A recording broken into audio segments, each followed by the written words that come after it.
Welcome in, everybody. Today is Thursday, December the 12th. That makes tomorrow Friday the 13th, for those of you noticing and superstitious. Welcome into my latest broadcast. My name is Kerry Holzman, and today we're going to continue the build that we left off yesterday that we did 10 minutes of work in 3 hours because, well, some days are just more productive than others. But that's okay. If you're interested in watching the entire build in its entirety, everything will be edited together with all the other things non-build related cut out a few weeks after the process is complete. The build we're doing today, if I stand over here, you can see it. This is going to Mike Smith out in Philadelphia. He's going to be using it for the Mike Tech Show and in his broadcasts that he does on Twitch and Ustream. I believe he's broadcasting there as well. And he just needs a lot of power. And we built the system for him he's using now 5 years ago, and it was built on a pretty tight budget. So it was like a Core i5 and 16 gigs of RAM. We're going 64 gigs of RAM, Core i7 9700K here. So we're quadrupling or more the capacity and the performance and the resources available to him. And I think he's going to be very, very happy with it. We've got some people joining us early here in the chat room. Welcome in, everybody. And hope you're all having a great December as we quickly are approaching Christmas Day. My world kind of gets flipped upside down from Thanksgiving to Christmas Day. It's kind of weird to me how one day, ultimately Christmas, screws up the entire 4 or 5 weeks that from Thanksgiving right up until New Year's Day. But primarily the big holiday here is Christmas, and it's results in a lot of traffic, a lot of people from out of town, a lot of shopping. It's hard to do anything in a hurry. Everything takes longer, a lot longer. Just going to the store, it's a longer drive to get there. It's a longer drive in the parking lot to find a spot. It's a longer line to check out. So I try to avoid that as much as possible from Thanksgiving until the first of the year. I try to just be like Howard Hughes and stay in my house and don't leave. And you know, with delivery services now, it's easier than ever to just have everything come to you. However, I did go out yesterday. I had to run some errands. I had some things I had to do, and it deeply affected my whole day. But anyway, tomorrow, Mitch Morrison will be joining me, and we're going to build the RGB system using the Be Quiet Pure Base 500 with a Be Quiet power supply, the Straight Power 11. And it will also feature Silverstone's just entered into the liquid cooling arena. And so they sent me a 240 millimeter RGB liquid cooler, which is a brand new product for them. They offer it in the 3 sizes, the 140, the 240, and the 360. And so the 240 is the most common that people buy. And we'll check out Silverstone's entry in that arena as we build the system and evaluate the Pure Base 500, what it's like to build in. I'll compare it with the windowed version of the case with the non-windowed version. Doesn't do you any good to put RGB in a non-windowed case, I guess, unless you leave the side panel off. And Mitch will help me with that tomorrow, so we should get a lot done.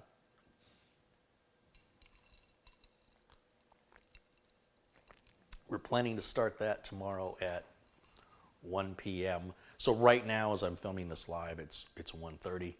Sometimes I get emails from time to time, and people want to know, how do I watch you live? You don't do anything to watch me live. If you are watching me while I'm broadcasting live, you'll see a chat room off to, well, it's right over there. And that chat room is active, and you can participate in it. If you're watching my videos and you don't see me live, well, it's basically you're doing everything the same. It's just a question of sort of like flipping through the TV channels. You know, if you flip through the TV channels and you happen to catch a live show, there's nothing special you have to do other than tune in at the right time. I try to broadcast Monday through Friday from 1 p.m. to 5 p.m. Pacific time. Well, it's not even Pacific time anymore. That would make it 12 p.m. to 4 p.m. Pacific time, which would then make it 2 p.m. What do you think about this? Noon to 4 is the same as 1 to 5 Mountain Time, which is the same as, well, I hear my cow. There's Jimmy making sounds like a cow, which would then be 3 to 8 Eastern Time, 3 p.m. to 8 p.m. So if you tune into my channel during those hours, if I'm live, you'll see me, and if I'm not live, you won't. That's pretty much the secret to it. I do hope I can make YouTube a full-time gig at some point, but the revenue in YouTube is pathetic. You really need to have, you know, if you have, either you live with your parents and they pay all the bills, or you've got about 500,000 subscribers, then you can, you know, earn enough to make the house payment, the car payment, the insurance, the electric bill, the cable bill, the cell phone bill, the internet bill, the sanitation and water, and yeah, all that. We all know that fun stuff. So we'll get there. We will get there. Yesterday, we installed the motherboard into the case and installed the 2 EPS power connectors on the board. That's all we did yesterday. Today, we've got to hook up the motherboard power, all the front port umbilicals, which includes all the buttons and LEDs up in the front, which is pretty quick. And then we'll fire it up again, make sure everything's working well. I still have to hook up the front and rear case fans. Mike Smith is going to take the hard drives, solid state drives, optical drive, and GPU that he has in his current machine. He's going to move them to this machine. And so he's going to want me to add all the SATA connectors and both the SATA data and SATA power connectors, so he can hook all that up without having to run any cables. He does not want to run any cables. He's also going to need the power cable for his GPU ready to rock and roll. And I have to figure out a way to do that where I can cable manage it but still give him enough slack. And at the same time, they have to be tied up, because when this ships, those cables, if they slap around inside of here, they can damage components. So I have to tie them up in a way that he can easily untie them and then just slap his drives in. The drives don't require any tools or screws. They just will slide in, DVD drive included. And then his GPU, we'll make sure we leave the little retainer clip open in the open position, and so he can just take the 2 screws out, slap that in, and lock it into position, and he'll just have to load a couple drivers for the GPU, and he'll be good to go.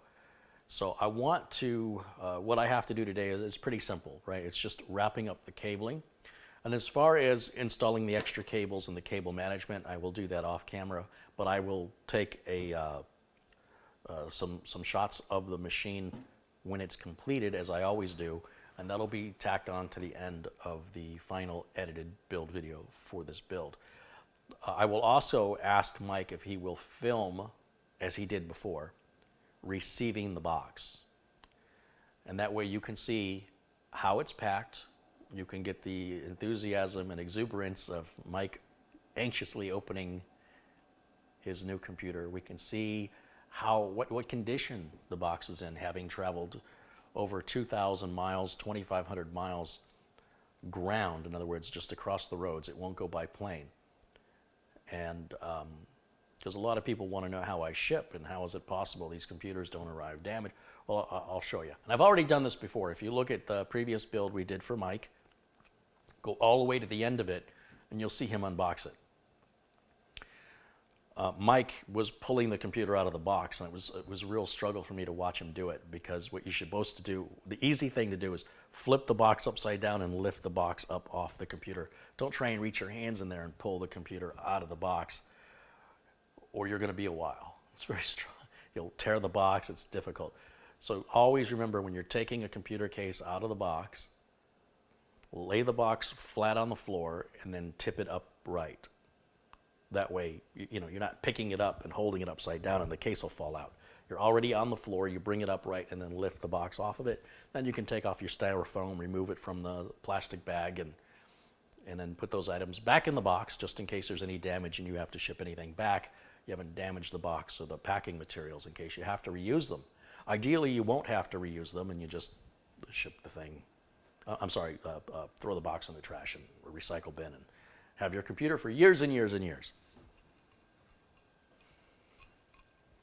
My thank you to, again, Stephen Bernstein for a generous contribution to the channel the other day. And then just today, John Jack Wilson also contributed very generously to the channel today. And the contributions have been amazing this month, and I thank you guys so much for that. And especially Dave, Peter, Stephen, of course, and Jack. Thank you guys so much for those.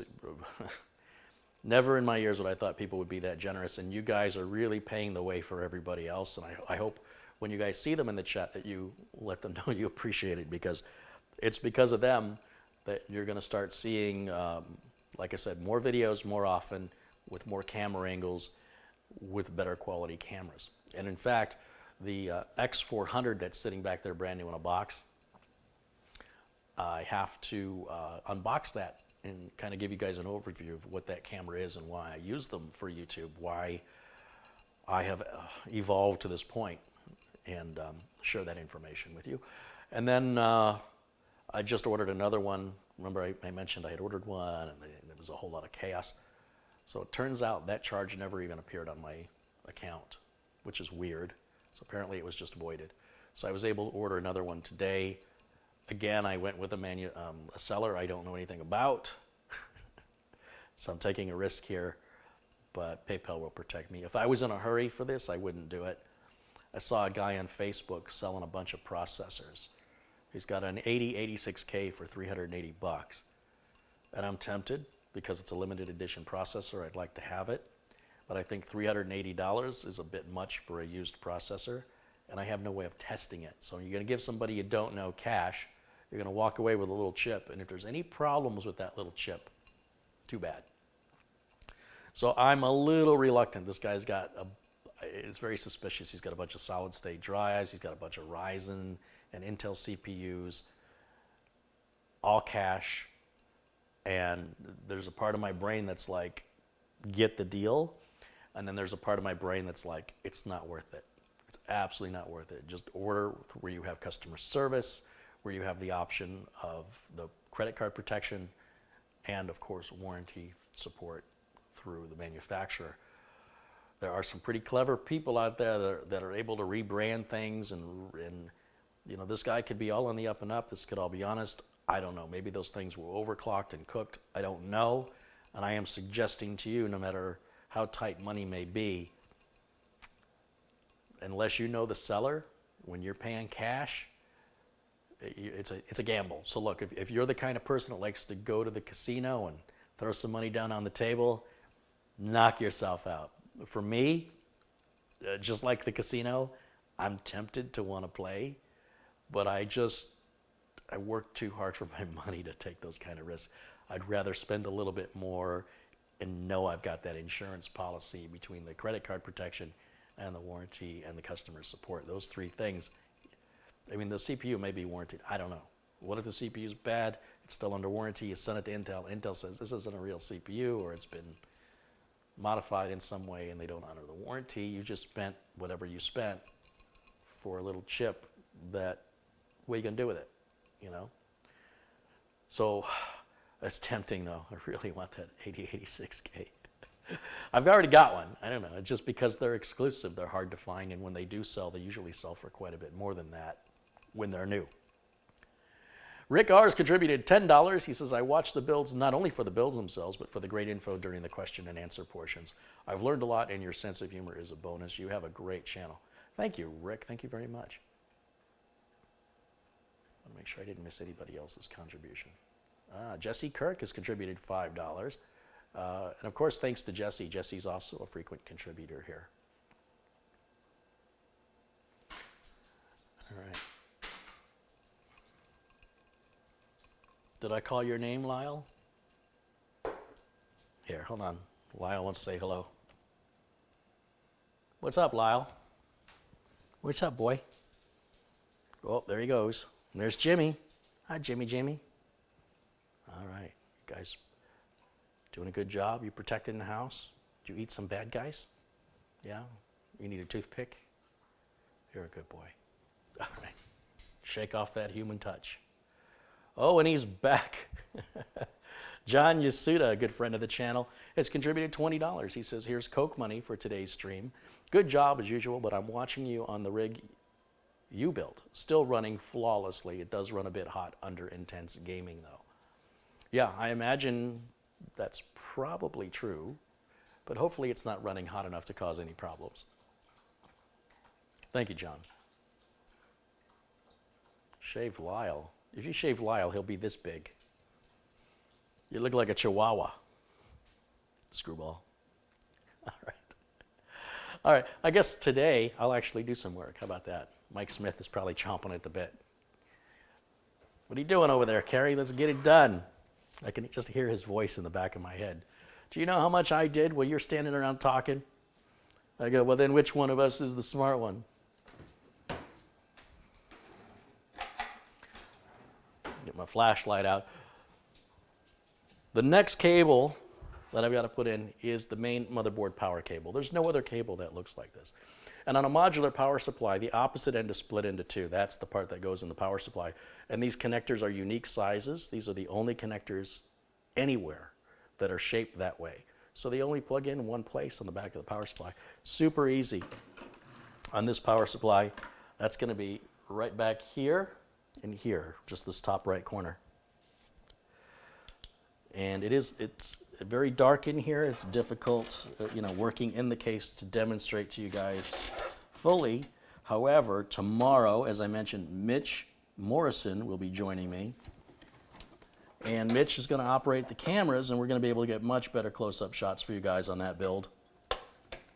And that build's also going to be a little different. One of the reasons I don't care too much about close-ups and the darkness of these builds is because you've seen me do this, I don't know, 50, 60 times before in my YouTube channel. And back then I did take the time to get those good shots. And it's time consuming and difficult, especially when you work alone. So to keep things, it's kind of funny I'll say to keep things moving, but to keep things moving, it's kind of hassle, pick the camera up and move it around. So we're just not going to do that on this build. It's just already been done countless times. So with that cable plugged in, I need to take it right here. Now I could just run the cable right there, it's done. But I want the cable management on this to look nice and clean, and that's what these holes are for in the back. They're there for you to use at your discretion. And so we're just going to slide that through. And we'll pull this through the other side. Make sure we get all the other cables out of the way so they don't get tangled up like this. And we'll just push this right through here. I think that'll be good. And we'll bring this around. And this connector only goes on one way. There's a little clip on it that's going to go towards the edge of the board. And we're just going to align it with the socket, which again is extraordinarily dark, even for me to try and see that. And I can't tell what the camera can see right now, but it's at least there's nothing in the way here, like with the heatsink and stuff. You got a lot of room to get in here. And the cable is a bit stiff. It's not as flexible because it's got 24 wires running through it, so you got to move all 24 wires at the same time. So that part of it remains a little bit of a struggle, and I'm still having a hard time lining it up. It does only go in one direction. It's one of the easiest cables to plug in because it's so obvious where it goes. And what I do is once I get it lined up with the socket, there it goes. No, maybe not. Once I get it lined up with the socket, come on, socket. Socket to me.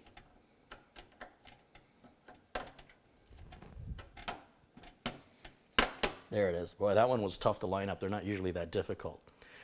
Right now, that's not fully plugged in. Okay, so right now I've got it seated in the socket. Now I'm going to kind of wiggle and push at the same time, and we might even hear the little click.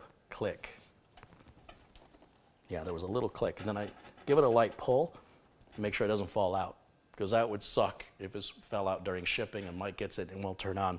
I don't want my customers to have to fix a computer I just built for them.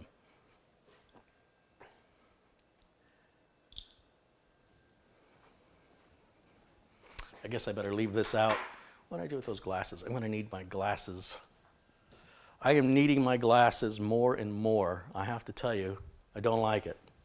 I do not like it. And I think it's going to be very soon before I start wearing them around my neck, because I am finding myself needing them. When I sit down at a restaurant, I need to look at the menu. I need to pay the bill. I can't read it. Never had that problem in my life. So, welcome to getting older. That's supposed to happen to other people, not me. Just saying. It's not supposed to happen to me.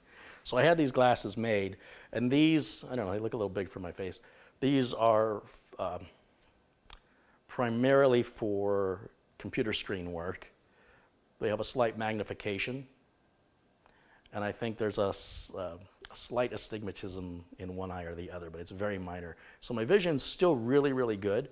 It's just if something's really dark, it's hard to see it, or if something is, if the print is too small. And so I find myself needing glasses to see it, and it's one of those things where I don't want to walk around with a pair of glasses around my neck. But I'm reaching a point where I may have to. So, Greg says I should get progressive glasses.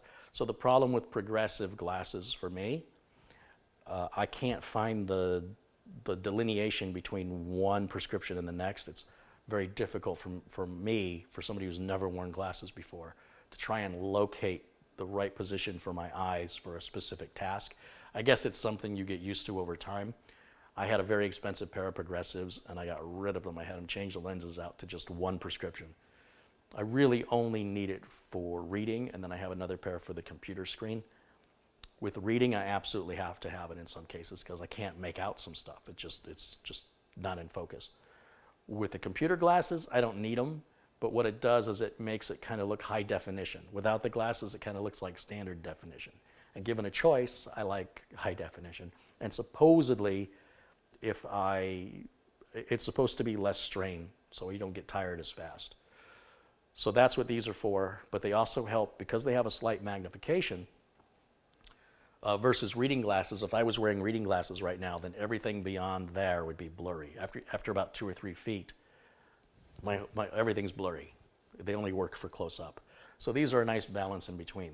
This I can see the screen I'm looking at where I monitor the chat very clearly, and at the same time, as I start to do these little cables right here, I'm going to be able to read these little cables much clearer. Normally you see me break out little magnifying, they call them cheaters or reading glasses, and they're only good for close-up work. If I have those reading glasses on and I turn and face you, everything beyond 2 or 3 feet is blurry. Sort of like looking through a magnifying glass at a distance. If you're younger and you've never worn them, or if you're older and you've never worn them, then you're just lucky. Do the glasses help with blue light? There's a lot of talk about blue light. I remember blue blockers back in the 80s. I've never noticed any irritation from blue light. I've never noticed the existence or removal of blue light. So I can wear a pair of blue blockers and the vision is slightly, the way it looks is a little different, but it's to me, I don't prefer it. I don't really like blue blockers, and I don't have any irritation from blue light. I'm sort of oblivious to it, so I'm not the right person to talk to about that. Yeah, I'm not affected by whether it's there or not there.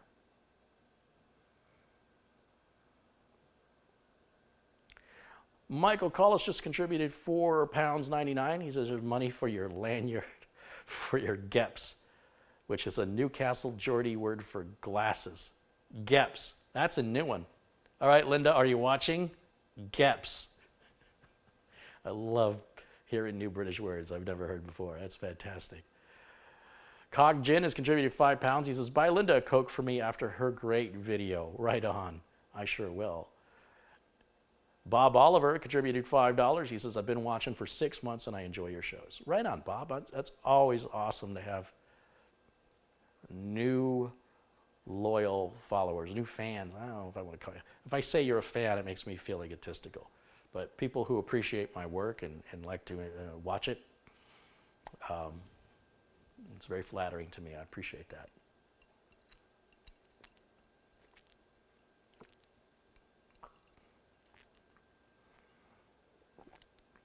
For streaming work, you could buy non-reflective glasses. Oh, that's a good point. I didn't think about that. I'll ask my optometrist about that, because I think in February is when I get my eyes examined, and I never lose glasses, so every pair of glasses I've ever had, I still have. And every time I go to the optometrist to get another new pair of glasses, I have to find, I don't want to waste, you know what I mean? So it's like, well, I can keep one in the car now, or I'll put one in the living room where I keep the magazines where I like to sit and read, keep one by the computer screen, et cetera, et cetera. And they are a lot more expensive than just buying readers, you know. But non-reflective lenses, I have to remember that. Thank you.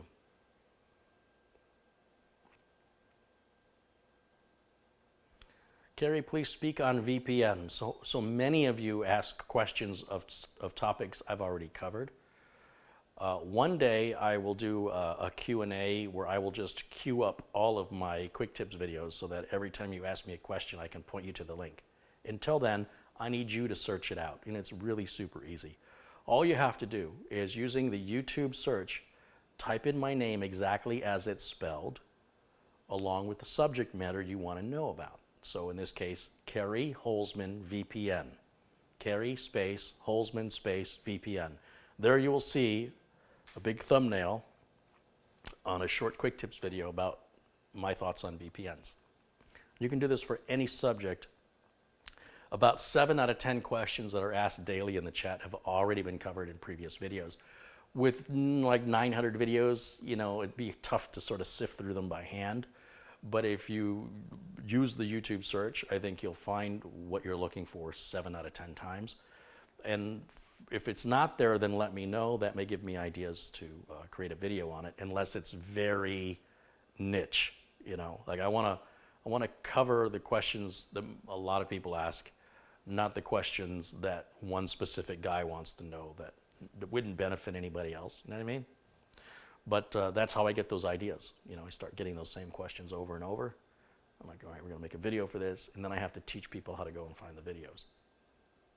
But keep the questions coming regardless. If I have a video on it, I'll tell you. Carrie, it's not that the glasses are too big, it's that your face is too small. I disagree. My face is fat.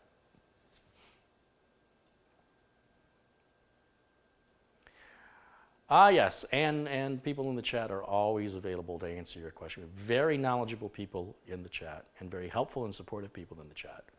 So absolutely don't be shy to communicate with each other. Really trying to create a community where we help each other. It's not one guy helping everybody, right? We all help each other. Okay. In the motherboard box, there is, somewhere in here, you'll see, I'm going to move this.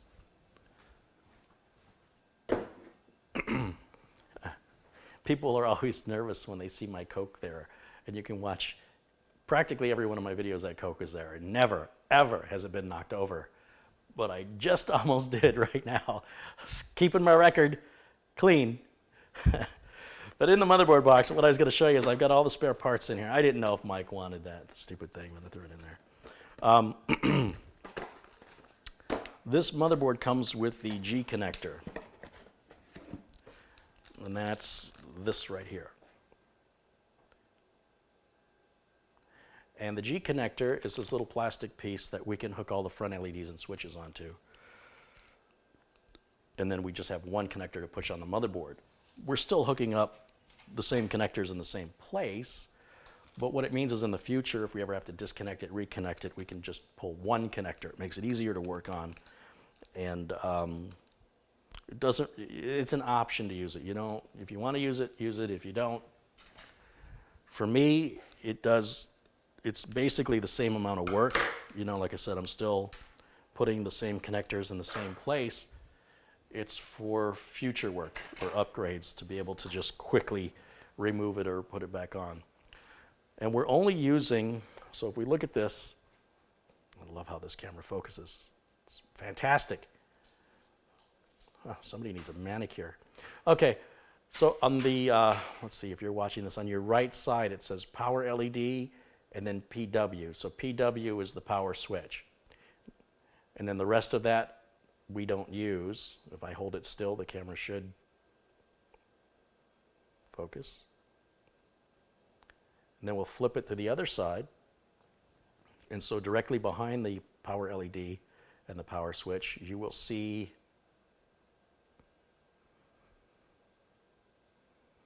the hard drive. It says HD and RES. And you'll also see it says power LED again all the way on the right side. So the power LED on the right side is for the same power LED, but it's a 3-pin instead of a 2-pin. Some motherboards, not really today, but back in the day, some motherboards had a 3-pin power LED. So the only part of this connector we're going to use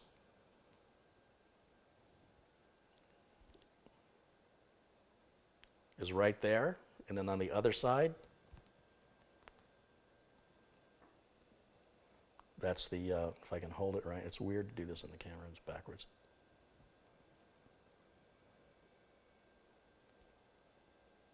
Right? So that side and this side, it's just 4 wires going into this corner. And the rest of the connector remains bare. And that's going to be pretty much every build. Every modern build within the last 15 years, you're going to use those connectors in the same order, in the same position. And to use this, it's quite simple. This one, if we start with the hard drive LED, it specifies positive and negative on it. And on a Corsair 200R case, we want the HDD LED printing side to face the same print here. That puts that positive cable in the corner. Let's see if I can zoom you in here. I'm just trying to think of a way I can get this closer for you to see.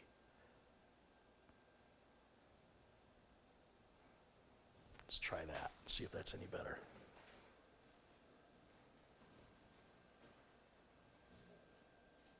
Next to that is the reset switch. So if we look through these cables, we'll find the one that says, oh look, I just grabbed it. Lucky first grab. Waiting to see how smart this camera is. Come on, you can do it. It's focusing on the case, not that I can blame it. So that says reset switch. Now it doesn't matter if we plug it on this way or turn it around the other way. Either way will work fine. And it goes right beside the hard drive LED we just plugged in. And there's a little clip and you can hear it. And I can pull on it and it's locked in. Now we're going to turn this around. And it wants the power LED, again with the positive cable closest to the edge of the connector.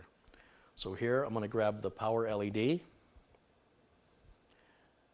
And we want the positive cable to the edge. The power LED is split. Now because this is split, I could theoretically place it to the optional other power LED on the other side, if the motherboard supports that, and most do. But I like to keep all my cables together for cleaner cable management. So we'll just keep it all together.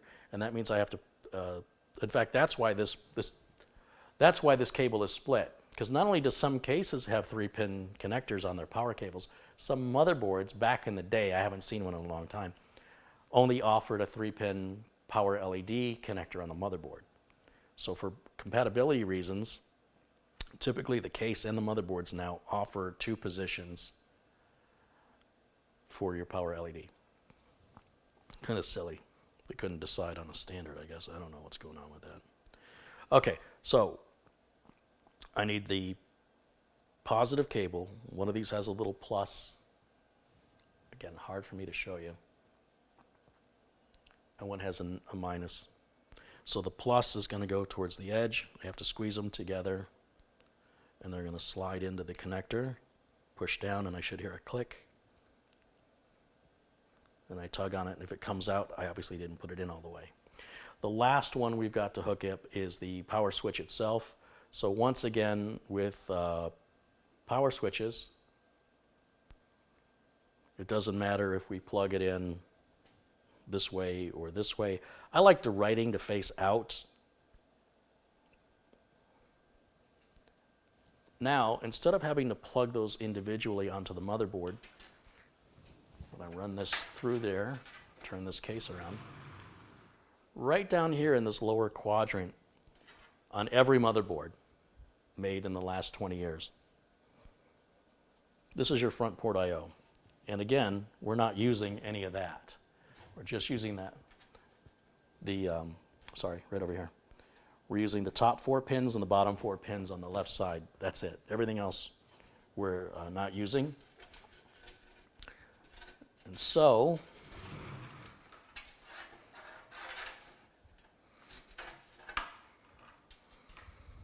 sorry, I just have to untangle this cable. You saw how much light and freedom I had to locate positive and negative, you know? Once you're down in the case and it's dark, and sometimes it could be a little crowded in there to get your fingers in, this connector makes it a lot easier with the cables all facing the left side. It's just going to plug right onto that connector.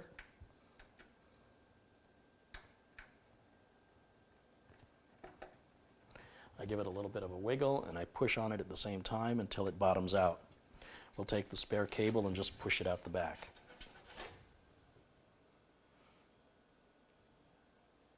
Real easy. What we just did right now is on this case, we bring the camera up and over. We just hooked up the power switch here, the reset switch here, the microphone input on the front of the case, the headphone output on the front of the case. Oh, sorry, we haven't hooked these up. That was all this, sorry. So that was the power switch, the power LED next to it, the reset switch, and the hard drive activity light next to it. Now we can hook up the USB and the front port audio, and that is in these 2 cables that remain. This flat ribbon cable, well, ribbon-like cable, this is our USB 3.0 front port on the case, which, if we look, bring the case back around and we look at this motherboard, you'll see it says USB 3.0 right here. Some more fancier motherboards, more expensive boards, may have another one of these connectors. Some motherboards have 2 of them. So if you have multiple USB 3.0, like you might have a case with 4 connectors on it, or you could have some other USB 3.0 add-on. If that's required for you, watch for a motherboard that offers it. So if I just bring the camera down just a little bit, you can see it says USB 3.0 in this connector. There's no other connector that looks like a USB 3.0 connector. There's no place else it'll fit, and it only goes on in one direction. When I tell you building computers is easy, I mean it. It's easy. So we're going to bring the USB 3.0 cable through here. It has a notch on one side of it. There's a little notch on it. And that's going to line up with the little groove. And we just push it straight on. We're going to first align the pins with the holes in the plug. So be real gentle at this. And you'll feel it when it's aligned. You'll feel it start to move forward. Right there, I can feel it. Now I can push down, and you often, not always, but often you'll hear it click.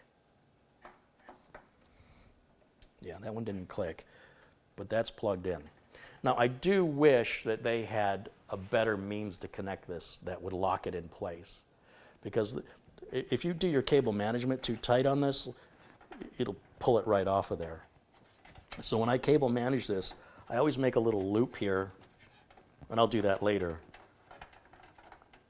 so that there's some slack on this cable. I know that the instinct is to hide this cable as much as possible, but then you put so much pressure on the connector here, and it's so big, it often will pull it right out of the connector. So just be aware of that. Maybe just give that one a little bit of slack so it's not putting too much pressure on there. Now finally, the last connector we have is for the front port microphone and headphones. And again, it's a unique looking connector. No other connector looks like this. And thankfully, it's already, all the wires are already put into the connector for you. And so you don't have to worry about which wire goes where. But you'll notice right here, we get a little zoom in on that.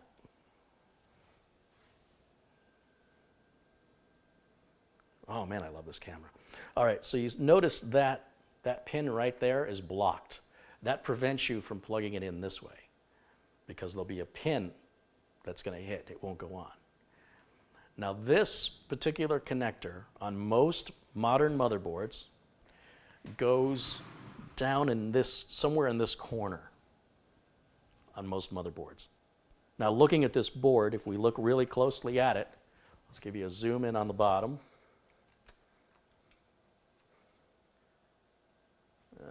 Right, bring it down here. If you notice, right next to where all these red, I don't know what these are called. Someone in the chat room will probably tell me what the electronic part is that these red things are. Not transistors. Anyway, right there it says audio. I can probably zoom that in a little bit more for you. See, it says audio. And if you look real closely at the bottom row of pins, you can only count 4 pins because the second one from the right is missing. That's how we know how to orient the connector.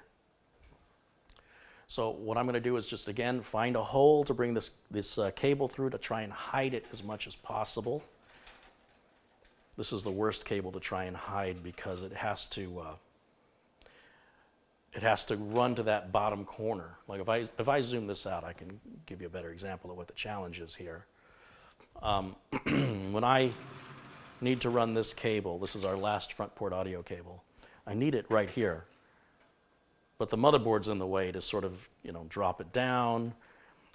Sometimes on a shorter power supply, I can kind of squeeze it in a little gap right here, which helps. But I'm going to have to go into this main wiring grommet here. And I just have to figure out if I want to go above these cables or below them. I think I want to go below these and above those, I think.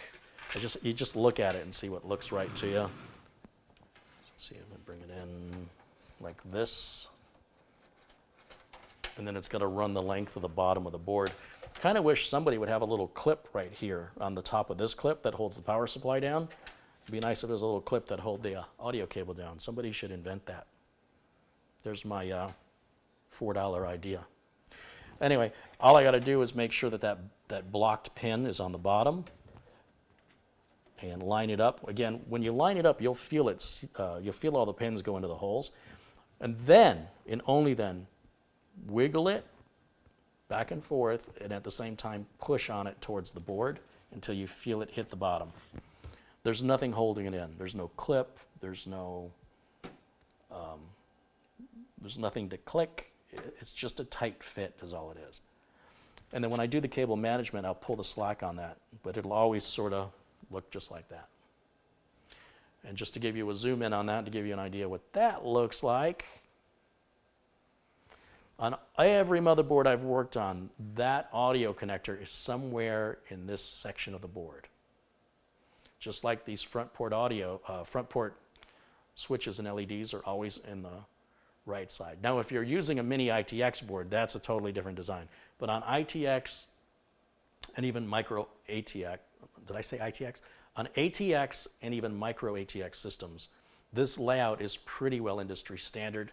There's probably a few exceptions out there somewhere, but if you're sticking with the main motherboard manufacturers, it should pretty much replicate what you have, if what you have is in the last 10 years.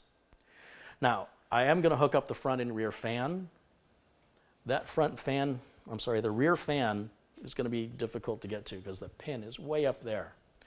And so what I will do to make my life easier is I'm going to take the fan out. It's 4 screws, it's super easy. I'm going to need some wire cutters. And the reason I'm going to take the fan out is I need to do the cable management on it right now. When you put your fan back in, these screws are not supposed to be super tight. There's little rubber grommets in here, and they're to reduce the noise of vibration. And if you tighten the screws too much, you squish those little rubber grommets and limit their ability. They need to be flexing. Flexing? Yeah, they need some They need some, oh, I'll think of the word.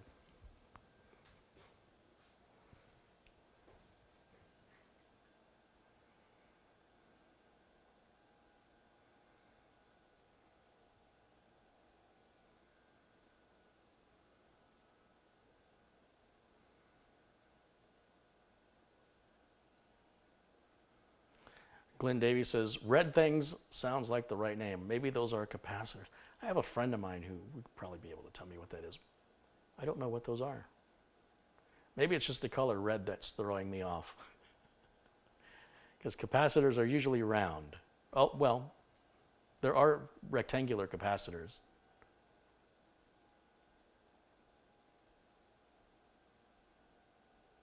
Jesse Kirk posted my video, my quick tip video on VPNs. Thank you, Jesse, for doing that for me.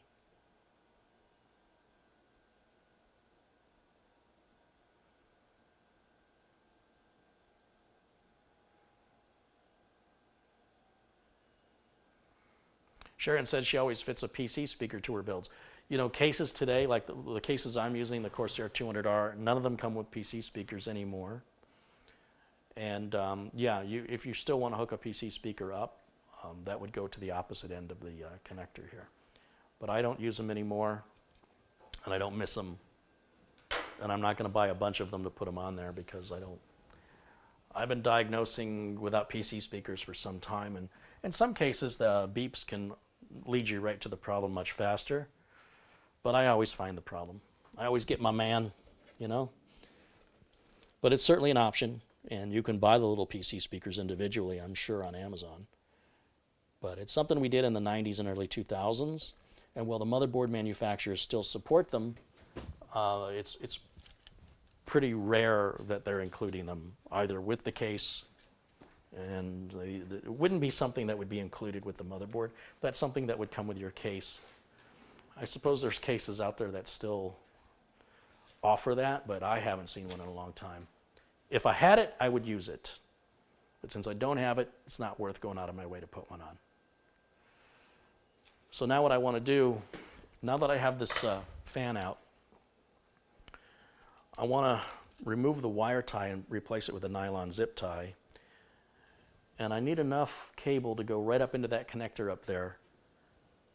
So this is the best time to go ahead and reduce the amount of cable by folding it up.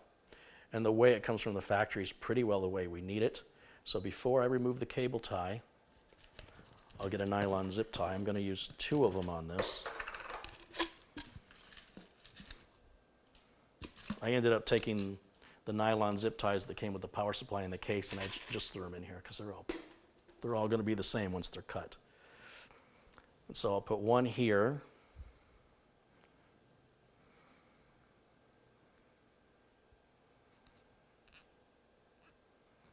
Like so. Then I can take the zip. I'll take the wire tie off, and we'll grab another one of these cables. Cable ties. Words are hard. And we'll put that right here. So much easier to do this outside of the case, and it's so fast to remove it and put it back in the fan, you know. Why struggle? That's all I'm saying.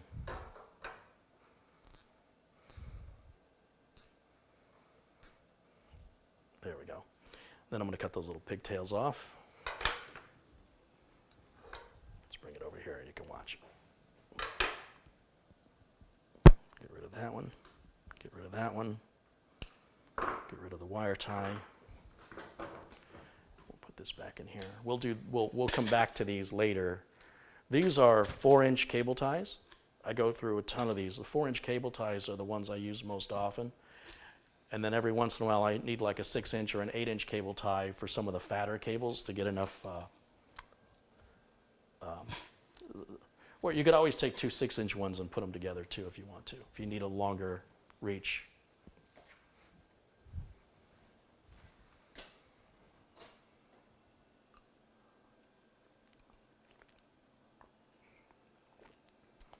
I'm reluctant to use the electronic screwdriver to put this fan back in because I don't want to over tighten those I don't want to squish down those grommets too much.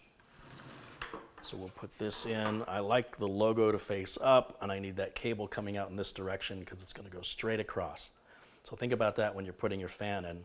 It's more important to me that the cable is in line with where it's going so it doesn't have to wrap around the fan at all. If it wraps around the fan, it's often going to be having some slack that through shipping the cable could move and then interfere with the fan. So in this case,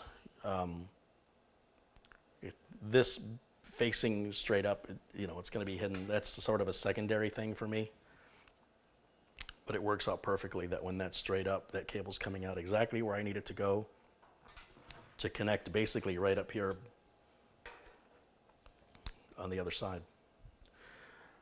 We want the supports facing this side. This is the side that's drawing air in. We want air to blow out here. So with this label that doesn't move. See, if you're looking at, if there was a label here, it would be spinning with the fan, right? So that's the easy way to know. That's the side that's sucking air in. This is the side that is pushing the air out. So we're just going to grab one of the screws that we removed and put it right back the way we found it. Only now, it's one less cable I'll have to manage later. And if you put one screw in opposite diagonal corners, the other two screws will automatically align without having to hold it.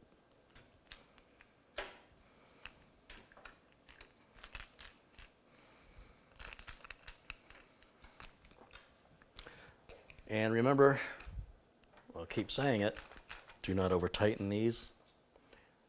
What you'll end up doing is you either push the little rubber grommet out and you'll potentially lose it, or you may have a weird vibration from the fan, especially if it starts spinning up really fast.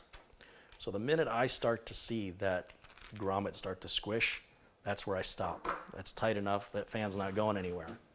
Now, how the heck am I supposed to get that cable plugged into that connector? Well, one of my viewers, who I can't remember who it was, sent me some forceps. And I got these forceps and I was like, I've never needed forceps when building a computer. I've never needed them.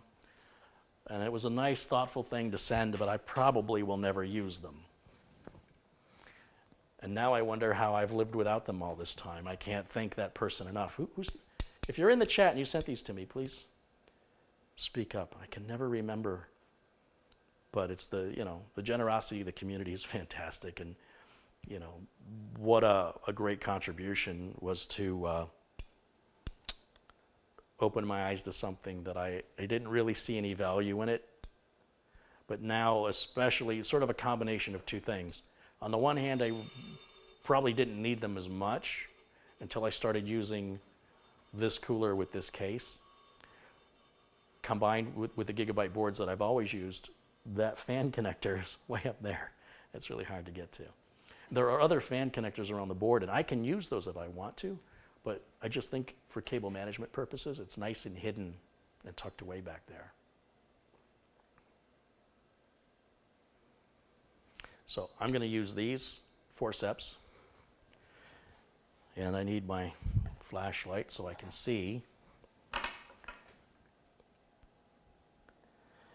And I need to see if that connector goes up or down. Okay, so the grooves have to go up. And sometimes the way I have to do this, because the power cables get in the way, like if I open the forceps like that, on a lot of the builds I do, the forceps hit the power connectors and it won't go down any further. So I have to actually grab it by the cable. And then you want to be gentle with it. You don't want to put a tear in the insulation on the cable.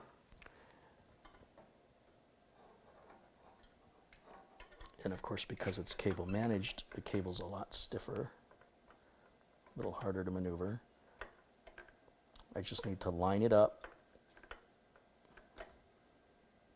and then it seats flat down on the motherboard. Super easy. That's about the only time I ever use these. It's always the rear case fan going into that corner. Now, if I had a liquid cooler on here, I'd just plug it in by hand. But when you have one of these large air coolers, combined with a case that's as small as this is, again, I do wish that this case was about 1.5 inches or 2 inches taller, just to give me a little room up there for a liquid cooler, and I could get my hands in there to plug that in by hand. So depending on the parts you choose, or the machines that you're working on, if you work on other friends, families' computers, or you run a business, these absolutely can come in handy. And I just can't believe how I struggled before. I mean, I'm stubborn. I got it done, but this gets it done quicker.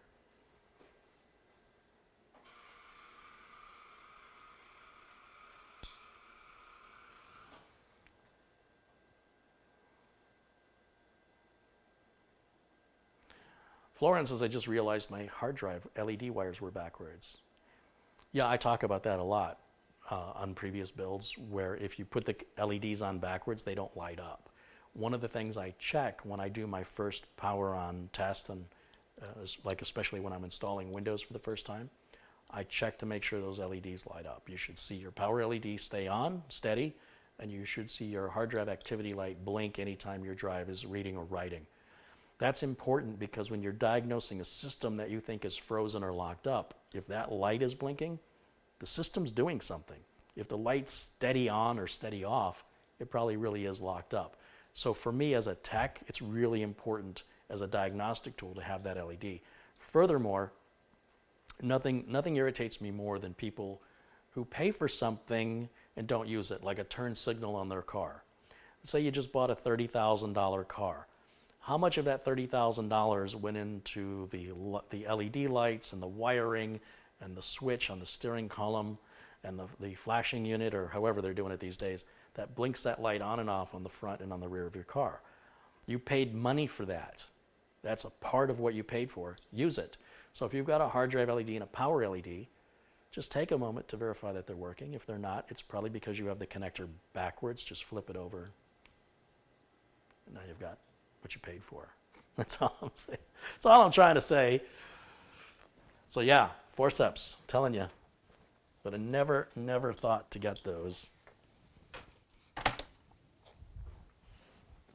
So happy whoever sent those to me did it. Somebody else had sent me this flashlight, which is also super handy.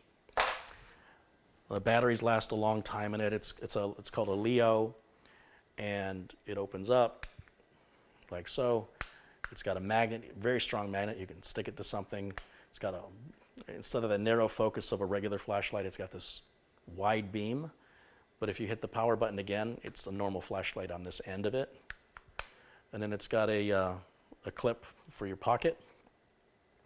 Magnet, magnet, magnet. So there's all these different ways of positioning it. And there's a magnet here too. So if you just want to, set it up like that, you can. And I do believe this is in the Amazon store. If it's not there, let me know. I'll point a link to it. As I recall, they were relatively inexpensive.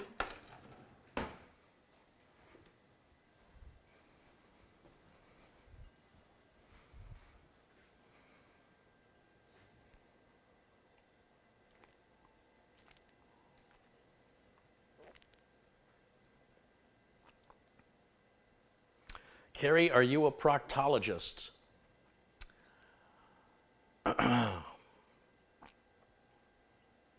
If I was, I'd probably have a lot nicer kitchen.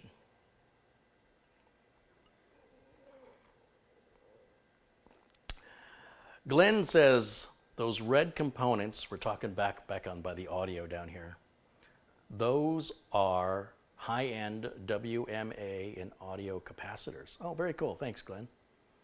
Luke Greeny has contributed again today. He contributed $20, he says, in your PayPal. Wish it was more, but I had to buy a new freezer for my venison. Right on. You're so generous, Luke. Thank you. I will never complain at any contribution. Thomas Robinson's contributed £2. Thank you to Thomas as well. What size battery does that flashlight take? All the flashlights I use, I require them to be AAA batteries. And I can't remember if this takes one or two, but now that you mention it, we'll talk about that for just a moment. There's a clip here that you pull apart, and then you give this a twist. And then inside, oh, it's got cheap batteries in there. Oh, it's got 3. Wow.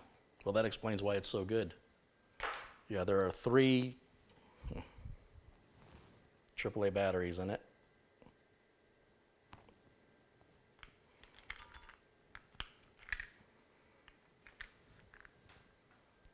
And this just sits down somehow on top of it. Which way was it? Like that?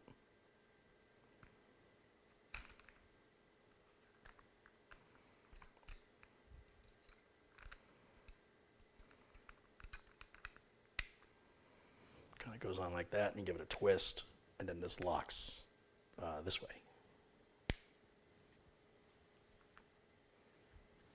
That's the button. Turn that on. LED. Hit it again. Other LED. Hit it again. Do I hold it down? Oh, if you hold it down, it starts to dim.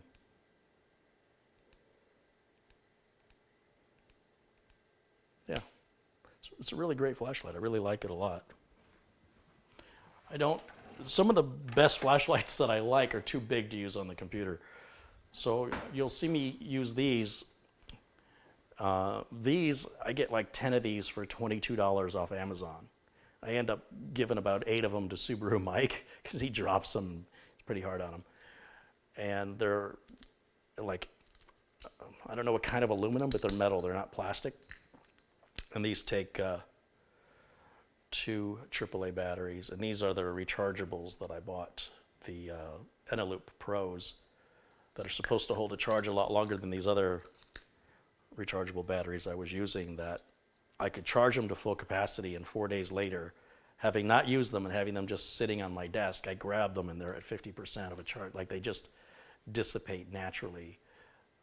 So these Eneloop Pros, well, they're about twice the price of those other cheaper ones, seem to hold the charge a lot longer, or so they claim. Anyway, these are very inexpensive. I can't recommend these enough because you can lose them.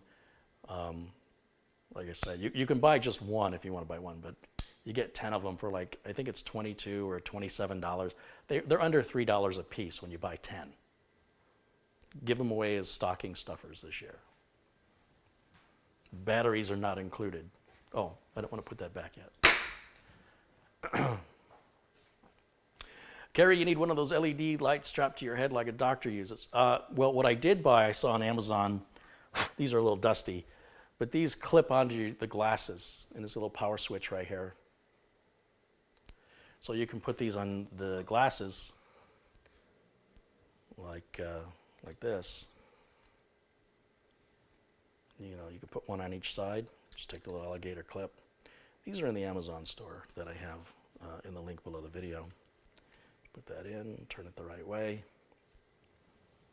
and then I can flip them on.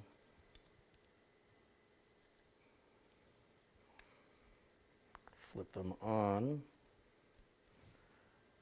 and I can adjust them up or down, which to me is a lot better than a headlamp type thing. The only thing I don't like about them is they use the button cell type battery.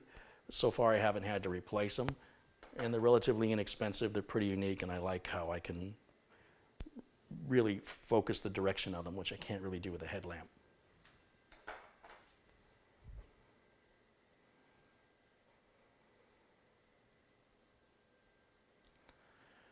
Can you please tell me a way to contact you privately without exposing info to the public? So I get a ton of emails, I get a ton of messages from Facebook. If you want to reach out to me on Facebook, you can certainly do that.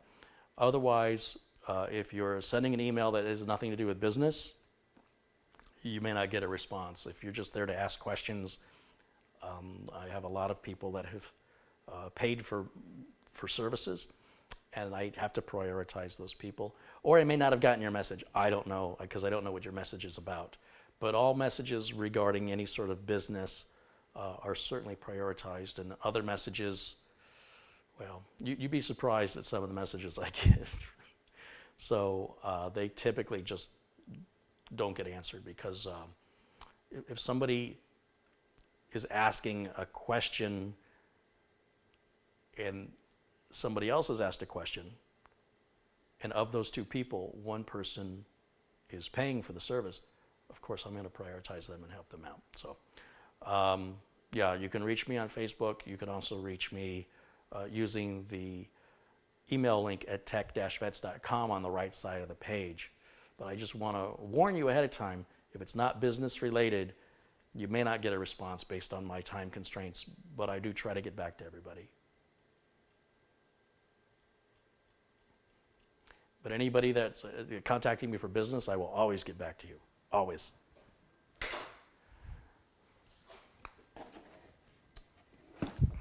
Now, we've got everything hooked up with regards to power, USB, front port audio, this rear fan. We have the front fan to hook up. And I won't cable manage this one because when I do all the cable management, this will be part of that. And so again, I'm going to remove the wire tie, and I have several locations to choose from on this motherboard on where I want to place this fan. And if I look in here, just to give you an example, I can run this fan cable up here. There's 2 fan connectors up here. I typically like to run it down here since I have a bunch of cables down here anyway, and it's a pretty short distance. There are 3 fan connectors right down here on the bottom, and I'll give you a zoom in on that so you can see what I'm talking about. Let's see, we're going to go this way.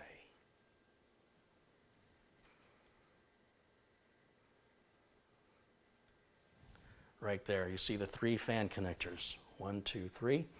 What I do is take the fan power cable, and I get it all straightened out, and run it down through the same area down here. And I want to plug it in closest to all the other cables. So it's going to go on just like that. And you'll notice that is a 3-pin fan connector going on a 4-pin fan header. You can put a 3 or 4-pin fan, and I've got a video that explains what the difference between a 3 and 4-pin fan are in the quick tips. Maybe somebody from the chat can throw that in there for me. But that completes the cabling. That's all done. Now, like I said, I will have to add some more cables for Mike to hook up his hard drives and solid state drives and optical drive and then power for his graphics card. But I'll do that when I do the cable management. For now, this build is essentially complete aside from making it look pretty. Assuming I haven't damaged anything or accidentally knocked a plug out, the only way to know is to test fire it. So we'll do that now. Let me back this camera back off. That's too far. Let's go up a little bit here. Zoom in just a little. Bring it up just a little bit more. There it is. Okay, let's get some stuff out of the way. I still have to activate Windows for Mike, and I don't know if I ran the Windows 10 optimizer on it. I'll make sure I do that. I typically like to throw VLC on it and then assign it to play movies and music rather than Microsoft Groove or Microsoft's movie program. Mike, I probably don't have to do that for him. He may actually find that annoying. He likes to do that stuff himself, and he may have other preferences. But for everybody else, I would generally do that. VLC is a free media playing program, and if VLC won't play it, if I were you, I'd delete it. Find another source for that file, because it sounds fishy. VLC pretty much plays anything legit. So let's see. We got our power cable here. Make sure the switch is flipped off.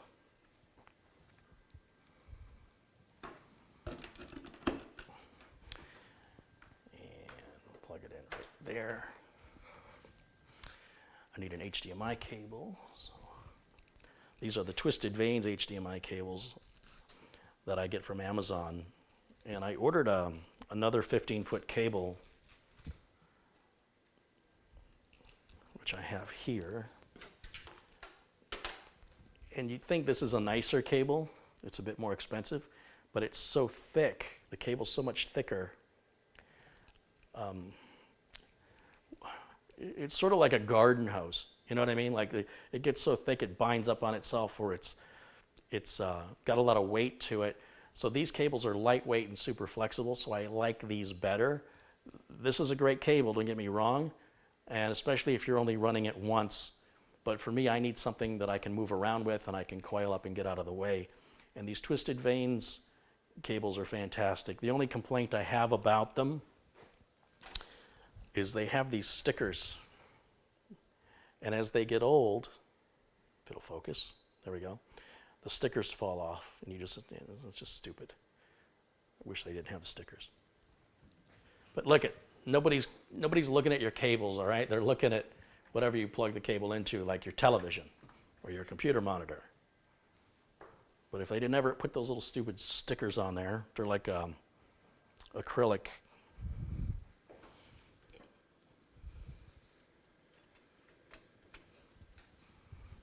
So they don't, as far as aging goes, sort of that comes with them aging. All right, so let's get a keyboard and mouse plugged in and we can test fire this bad boy.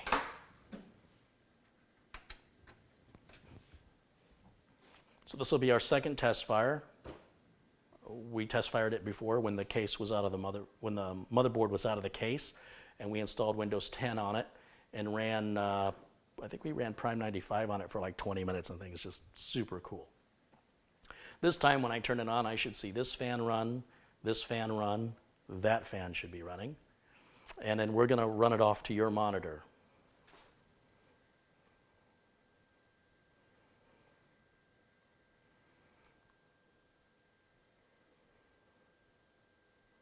Okay, I am about to turn it on.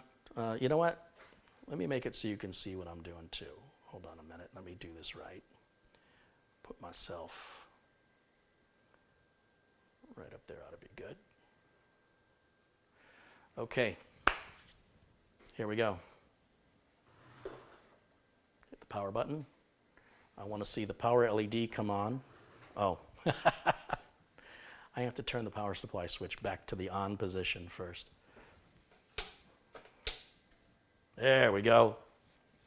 Okay, I want to see that power LED come on, and it did. I want to see the hard drive LED blinking, which it will do if I hooked it up right once we post. Is it going to post?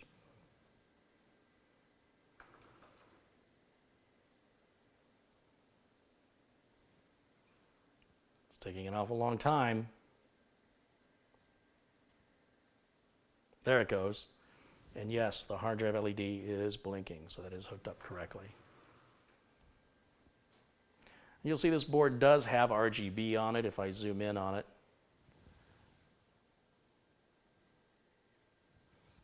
You'll see that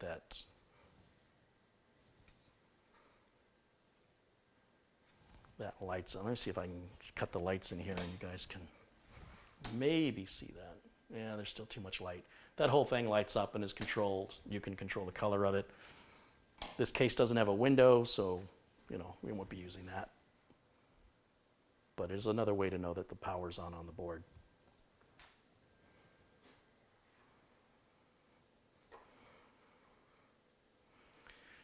And it should have connected me to the network. It should already connect to the Wi-Fi. Dismiss that. And we've got 64 gigs of RAM in here, and I want to make sure I test this RAM before I send it off to Mike. And I use MemTest86. I have a quick tips video which you can watch on how to download and create a bootable MemTest86 flash drive. This is a small 2 gig flash drive. You don't need much space for it, and you won't be able to use the flash drive for anything else. So just bear that in mind. You can use any size you want, but that's all it'll ever be used for. So what I'm going to do now is I'm going to shut the machine down. Front fan is spinning, rear fan is spinning, everything's good there. You see how fast that shut off? Now I will plug this MEMTest86 drive in, turn the machine back on, and I'm going to press F12 for gigabyte motherboards. Hit F12 on the keyboard. You'll see at the bottom middle it says F12 is the boot menu. And we should see that flash drive right here as a boot option. And then I don't have to touch anything else. All I have to do right now is be patient, and MEMTest86 is going to load and configure itself, and it has a little timer to count down in case you want to modify anything. I suggest just leave it at all the default values, hands off, and it will start itself and start running a series of tests on the RAM. And again, just because MEMTest86 says your RAM is good isn't a 100% guarantee that your RAM is good. But if MEMTest86 says your RAM is bad, you definitely have some bad RAM. So just bear that in mind. And you'll know it. If you see errors on MEMTest, you'll know. And watch the MEMTest86 video to learn more about that and what to do about it if you have errors. Many of you watching have some bad RAM in your system and you don't know it because you haven't hit that spot of the RAM yet.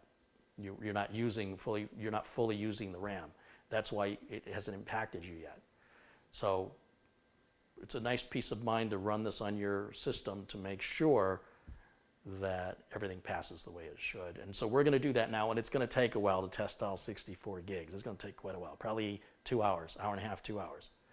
So we'll let that run, and you can see it identifies the Core i9 9900K, and it says in green the current pass status.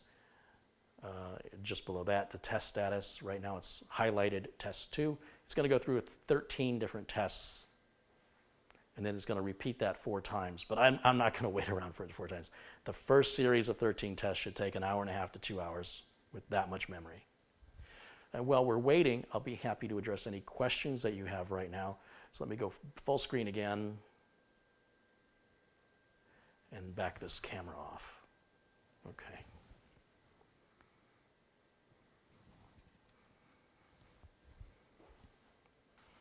And I need my Coke, and this camera's way too...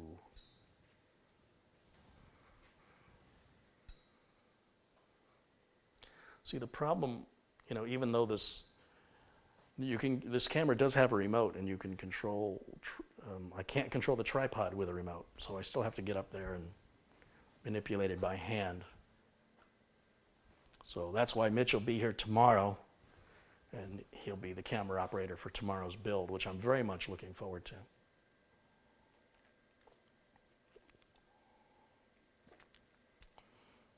Does MEMTest read RAM over 2 gigabyte?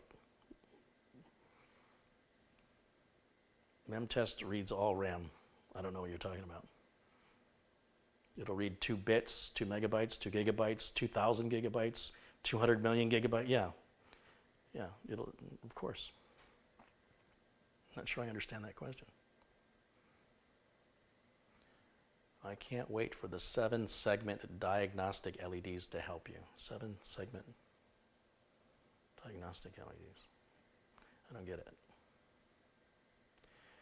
Is the link for MEMTest86 in the notes? No, but again, if you type in YouTube search, Carey space Holzman space MEMTest86, it should pull that video up. Or type in Carey space Holzman space RAM space test. Any of that should bring up that video. The problem with posting that link is that there's a whole bunch of other context that you don't have.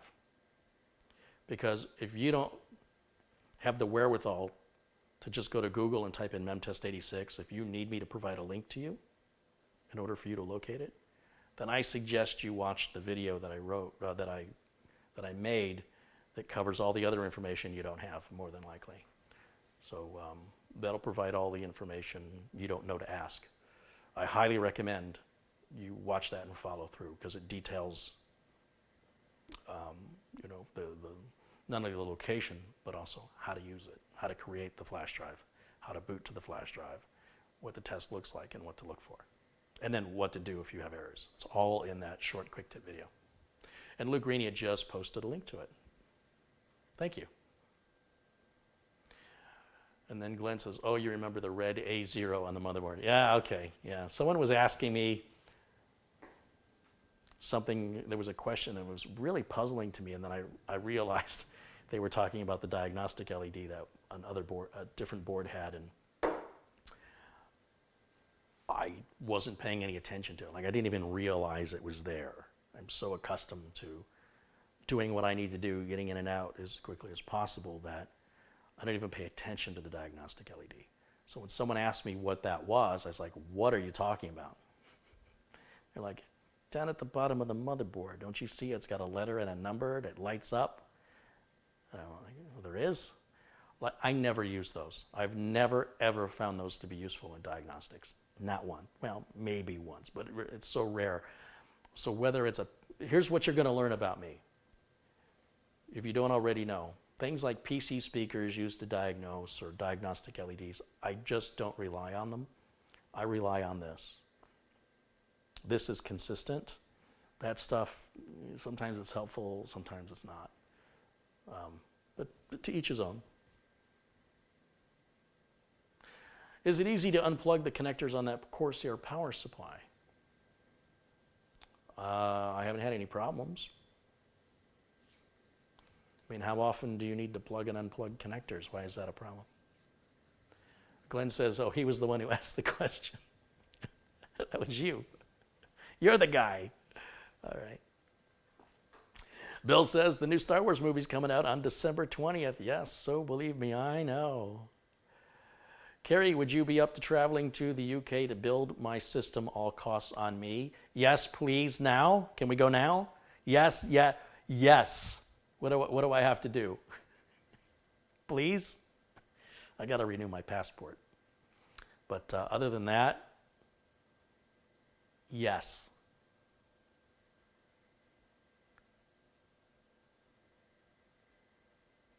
What is your opinion on the benefits of high... Okay, this is from Robert Spoor. What is your opinion on the benefits of high refresh rate monitors for regular office work? I think they're a waste of money for regular office work. It's really for people who need high frame rate, typically in first-person shooter type games. Office and Excel and Word and Outlook don't benefit from that whatsoever. So save your money. Ian Troop says, Carrie, I sent you £5 from PayPal. Love all your builds. Thank you, Ian.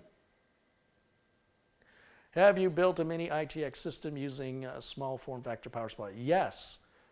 If you look on my channel, if you type in Carrie space, Holzman space, ITX, that will pull up a couple of mini ITX builds. One I built is a train from Leon Lee. It's a train case. I never finished that build. I ended up taking the parts out and using it in through the N-Case M1. And that's an amazing case. Very expensive, but you get what you pay for. A crowdsourced design. Very smart design. I've never had any problems with the SFX power supplies.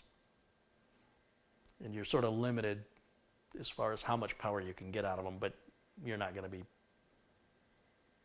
drawing that much power on a mini ITX anyway. The hardware's just not going to, the case isn't going to give you enough room to add a whole lot. So, yeah, it's pretty much the same as a regular old power supply, just a third of the size.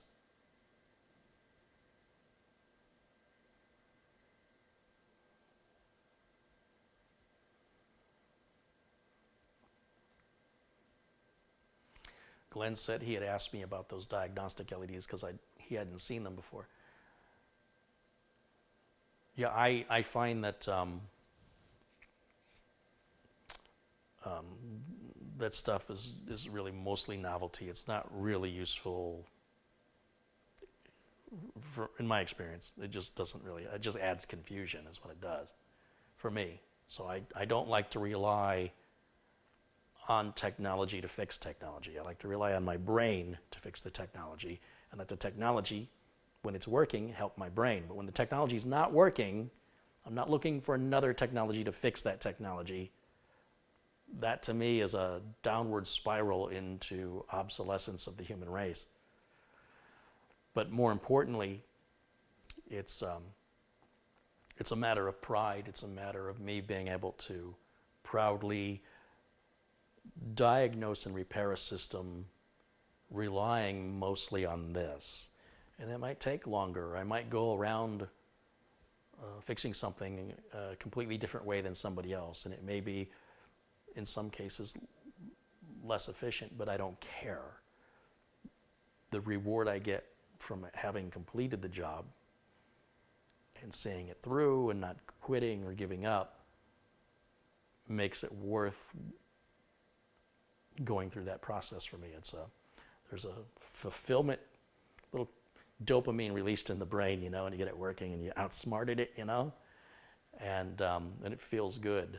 I guess I'm addicted to that feeling, and I wouldn't want technology to take that from me. What are your favorite pizza toppings? It depends on the pizza.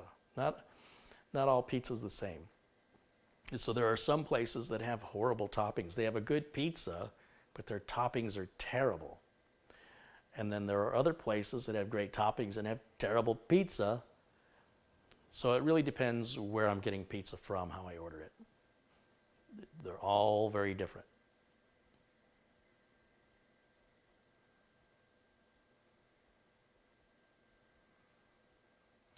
Danielle says, with the SFXL power supply I used in my Rio Toro Mini ITX case, some of the cables were a little shorter than I would have liked. Yeah, I've run into that too. I've never had a situation where the cable wasn't long enough, but it makes cable management difficult if a cable is taut. And I ran into that with the train build, where one of the cables, it reached, but there wasn't any adjustment to it, like it was going to stay that way. And that's fine. I mean, ultimately, at the end of the day, it's fine. To put an extension on it wouldn't make any sense, because then I'd have too much cable. So that would just require doing your research, if you need longer cables, to buy the power supply that has the longer cables. Read the reviews and see what other people are saying.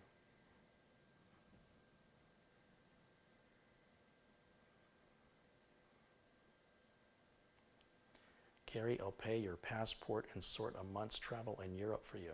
Well, that's very generous. Paying for my passport is no big deal. I can certainly handle that. And I don't know that I can be gone for a month. That would be very difficult, because I have clients that I have to take care of out here. But I would certainly love to get away for, at least 2 weeks. And it'd be fun to build with you. And if there's some time to see the sites, then that would be great. We'll have to talk more about that. You take me to all the chippies, one by one. I'll find my favorite one. Take me to the Cadbury factory. Take me to, what's the name of that American guy who opened that big store, big fancy expensive store? What's it called?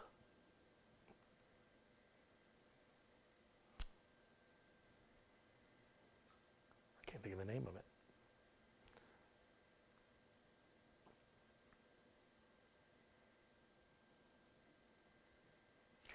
Jared Blackmore's contributed £5. He says, thanks for the vids. Here's a little something for some more Coca-Cola. Right on. Thank you, Jared. I'm still trying to think of the name of that freaking store. Jeremy Piven played the character in a series about this guy. Right on the tip of my tongue.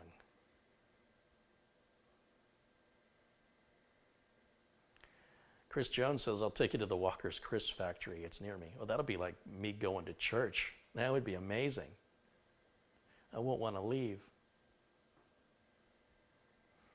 Is Hotmail made from Microsoft? Yes, Hotmail is now Outlook.com, products of Microsoft. Will thermal paste go bad? Yes, thermal paste. The Stephen Carr is saying Hamley store, not Hamley. It's a department store, like a 3-level department store started by an American. It's been around like Selfridges. Yes, thank you, Amanda. Selfridges. I want to go in Selfridges. It's got a very, and Glenn got it too. It's got a very interesting history. It was, so in Britain, in the early days, in the early 1900s, there was no browsing. It wasn't like I'm going to look around. You'd walk into a store, they'd say, what can I help you with? I don't know, just looking. Well, look somewhere else. And if you're a woman, you didn't shop alone. You had to be escorted by a man. So Selfridges changed all that. Selfridges encouraged people to look around, and things were kept away from the customers. Like you had to ask somebody to, can I try on, I think in the show he's like asking to try on a pair of gloves. And they have to get, which ones? They have to get them for him. They would put the gloves out and encourage people, and they would encourage women to shop alone and to offer them safety, security, and restrooms. Stores didn't have restrooms for women back then. So that was like the first store to do that. Selfridges was the first store to put cosmetics. As soon as you walk in the door, there's cosmetics, makeup and stuff like that. Now everybody does that, but Selfridges was the first one to do that. So it's a very interesting history, and there's some documentaries on it. And America doesn't really have any historian type information about this guy because he's sort of an expat. And England doesn't really have a lot of information on him because he was American, you know. So it's interesting the information they are digging up and finding out about this guy. And he was no angel, but very interesting documentary. And I've seen the store, like I've seen YouTube videos on it, and everything looks crazy expensive. I think you can even get Levi's custom tailored, which to me is like, that would be amazing. I don't even know if anybody does that in America. Somebody must do it, but I've never heard of custom tailored Levi's before. Carrie, in your opinion, which keyboard manufacturer is the best at standing by their product with warranty or support? You know, most of the keyboards I use or my clients use are pretty inexpensive throwaway, you know, Keytronics keyboards or Microsoft keyboards. When you get into the high-end gaming keyboards like from Razer or Corsair, for example, and you need to choose your switches, Cherry MX, Brown MX, whatever, this is something that's really an individual decision and not something I can help you with. Because of that, I don't really handle anything beyond that. You know, since I'm not handling the or helping consult with the purchasing decision, I'm also not there if there's a problem. That's between you and the company. So I don't really know. I don't know. But if anybody out there has some good experiences with a high-end keyboard manufacturer that needed support and they were there for you, let us know in the chat room if you would, or in the comments below the video after the video's, you know, done live. Let's check on the MemTest 86 program. I'm assuming everything's fine. Okay, we are on test number 7, and so far there are no errors. If there will be errors, it will appear in the lower half of the screen, typically in red, big bold red text. So far, so good.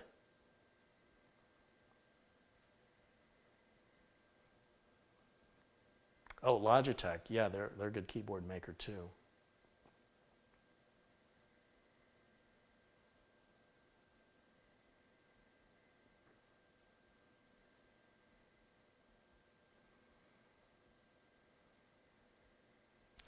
Is the Windows Memory Diagnostics tool any good? I don't use it. I don't think it's any good. That's why I'm not using it.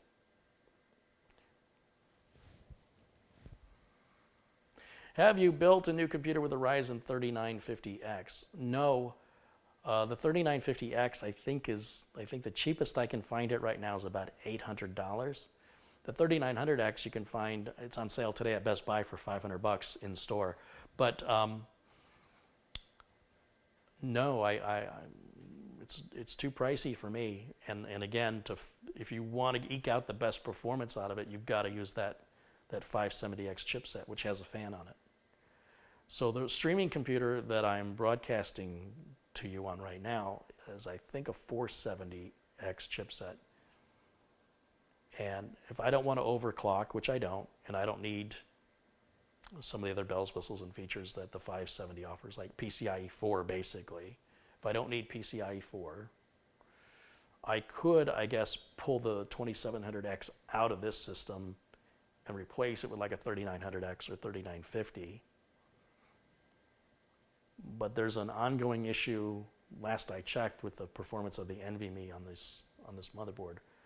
So at some point when I have some time, I'll put this on the bench and I'll throw an NVMe drive in there and see if these updates are, between the BIOS updates and the driver updates, if that's resolved that. Because a lot of the other problems I was having with this, I haven't changed anything. They just fixed themselves through BIOS updates and driver updates. Same with Threadripper. Didn't change anything on it. No physical changes were made. But between the BIOS updates and driver updates, most of the issues I had have since gone away. With the 3950, if I could find one at a good price, if somebody mailed me one, I would go ahead and put it in the streamer just because I can. But I probably wouldn't notice any difference. Like, I'm still going to stream at the same rate. Maybe when I'm editing videos, I'll see a performance gain, maybe. But until I get that NVMe working the way it's supposed to, it doesn't make any sense to me to think about expanding this. I'd rather replace it with something I'm more familiar with on an Intel setup. And, you know, it'll run right out of the gate. I don't have to worry about waiting for BIOS updates and driver updates to fix problems with new technology. But it is good now. And I just think that it's a shame that a manufacturer doesn't offer that X570 chipset without a fan. No matter who you buy that board from, they all have fans on it. It just really turns me off.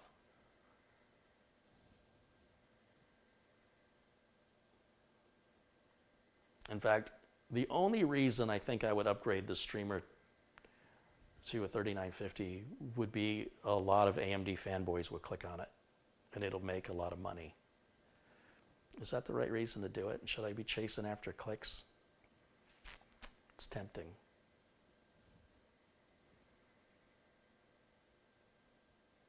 Trudy Brooks has contributed $10. Says, thanks for our extended messenger exchange. Right on, Trudy. Thank you.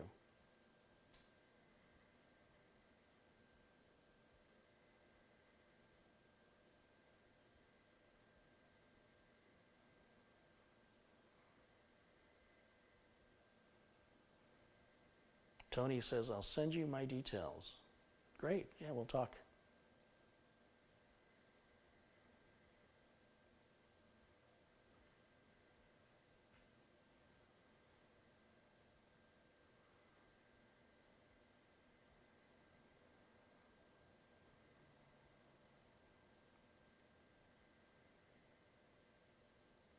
What is the brand wireless keyboard you are using? So these little keyboards I'm using here, the name brand kind of changes on them from time to time. Somebody's making them and companies are slapping their own name on them. If you click on my Amazon store link in the video notes below the video, everything you see me use is listed there because that's where I bought them all, right? From the screwdriver I use, the keyboard, the mouse, the Lazy Susan, all of that is on the Amazon store. Please check it out. And when you purchase anything from Amazon using my link, any purchase you make, I make a small commission off of. And that actually supports TechVets and the YouTube channel. You don't pay any different. You're still going to be charged the same amount of money. It's just that a small commission comes back to me. So if you're going to buy at Amazon anyway, if you just use one of my links in my videos, literally any link of mine that takes you to Amazon, and you keep your browser window open, anything you buy at Amazon, not just the thing the link took you to, literally anything you buy, a small commission will come back to me because my link took you there. And enough of you do that, there are months where the Amazon revenue is more than the YouTube revenue. That's how little YouTube pays. So, well, the problem isn't that YouTube pays little. The problem is YouTube takes 45% of it. So if I make $2,000 on YouTube, YouTube takes 45% and gives me whatever that is, $1,100 or something. That's what sucks. Like if YouTube's cut wasn't so big, I'd be able to do this full time already. But unfortunately, there's no negotiation with YouTube. It's take it or leave it. So by using the Amazon link or by contributing with Super Chat or by buying any of the items I sell, case badges and coffee mugs. I really didn't want to get into the merch business, but a lot of people were asking me for it. That helps keep me from charging for the videos or going to sponsors. And as long as that generosity is there, as long as people are using the Amazon link or contributing in some way, we're on year 11 or year 12 on YouTube with no sponsors. And the videos are higher quality, better video quality, better audio quality, more cameras, more angles, and more videos are being released more often because of that.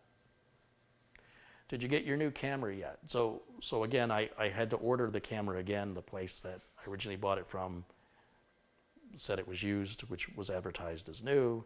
Then they said they'd sell me a new one, and then they took my money, and then they said they were out of stock, and then they refunded my money. So last night, literally last night, I ordered another new camera. I don't know when it's going to come. I don't have a tracking number yet. But I will make a video unboxing that camera. So I'm tempted to use it for the build on tomorrow with Mitch. But I don't want to unbox it off camera. So, do Twitch or Mixer pay better? I don't know about Mixer, but Twitch is the worst. Twitch changes their rules and requirements about every 4 to 6 weeks or every 4 to 8 weeks. They're always, Twitch is just, has no clue what they're doing. They keep changing their monetization process and requirements, and it's very, very difficult to keep up with the constant changes. And I think to make any money on Twitch, you really need to be gaming, and you need to be doing it, 10 hours a day, 7 days a week, in order to generate anything worth collecting.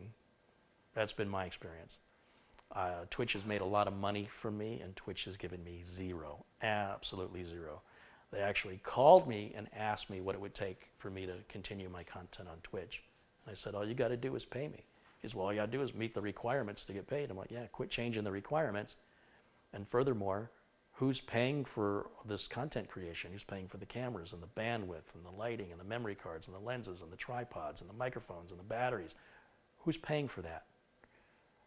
So, well, Twitch is happy to accept my content and make money from it. They have requirements as to when they're going to share that revenue with me. So I have no interest in Twitch. It just feels like they just keep changing their minds constantly, and they won't stick with anything. Maybe when they figure it out and they settle in, it may be worth revisiting, but it's really a gamer's platform. People don't really go there to watch how to build a computer. I still have a Twitch channel. It's just, I don't really use it anymore. That's why I have 2 streaming computers. One was to stream on Twitch, just to have a constant stream 24/7, to try and generate new viewers. And it was costing more in electricity and bandwidth than it was generating, because it generated zero. And Twitch would keep dangling that carrot. Congratulations, you've reached this many hours. You've reached this many files. Congratulations, you've reached this new milestone. You have to reach like 27 milestones before they even, I mean, that's a ridiculous exaggeration. But the point is, it is a platform that does not work for me.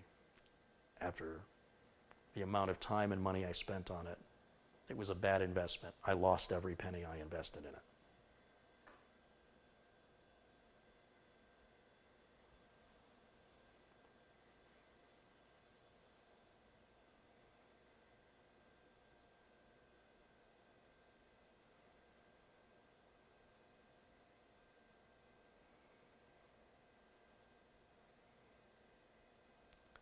How do you add your logo in OBS? That's not through OBS, that's through YouTube is doing that. So Michael says you got 2 new cameras. Yes, yeah, so that's one of the new cameras, and there's another one coming. So all 3 cameras will be the same. I don't have 2 cameras that are the same, and there's some issues with that. One is you get different lighting and different color tones. 2, different menuing systems with different options in different places. So it's hard to remember if the thing you want to change exists in that camera, and if it does, where is it? So by having 3 cameras that are the same model, I am able to memorize the menuing system or the parts that I need to know, make sure that everything's color balanced. I mean, there's so much you can do with white balancing, but I can literally put it on automatic white balance with the same make and model of camera. And then the light sensitivity and everything is always the same. And then finally, if something were to happen to one of the cameras, if there was a theft, or if the dogs knocked it off the tripod or something, or knocked the tripod down to the ground and broke the camera, what would I do? Would I just have to not make a video again until I had enough money to buy another camera, or pull out an older camera just to get back online? So it gives me a little insurance policy. And because these are 4K cameras, it gives me room to grow, so that when and if the bandwidth is available for me to upload at that kind of resolution, I'm already for it without having to open up my wallet again and reinvest all over again.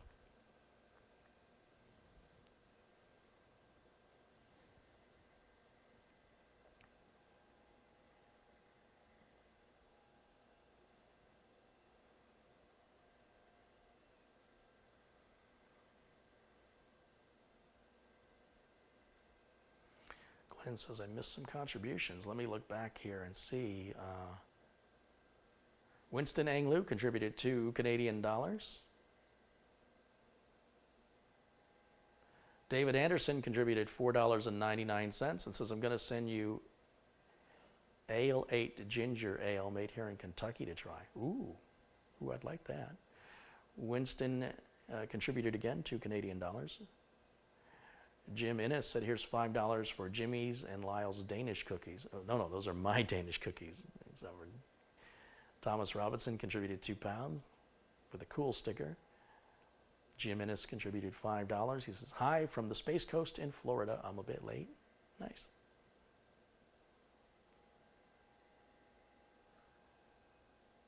And then it looks like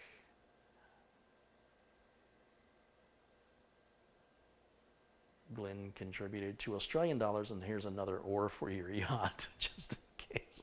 I think an oar for my yacht's going to cost more than $2 Australian. I don't even think that's going to get me a glove, but no, I'll start pricing yachts. I'll let you know how much more I need.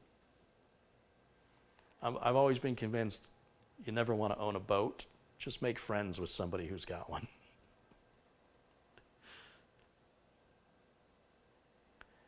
Carrie, do you have any video on creating dual boot with Windows 10? No, because I don't encourage that. I think dual booting is a headache. It's for people who have a lot of time on their hands. What I would do is I would just use 2 separate drives and just control in the BIOS or F12 which one I wanted to boot from. The minute you start dual booting from 2 operating systems or more off the same drive, the minute like Windows 10 gets a whole new upgrade or refresh, oftentimes you lose your boot options. It goes away. It's a constant pain in the butt to maintain. And you can also buy a cheap off-lease computer like those the Dell Optiplexes are like $160, and you can throw an operating system on that. And most computer monitors have 2 inputs on them now. So just plug one computer in one, the other computer in the other.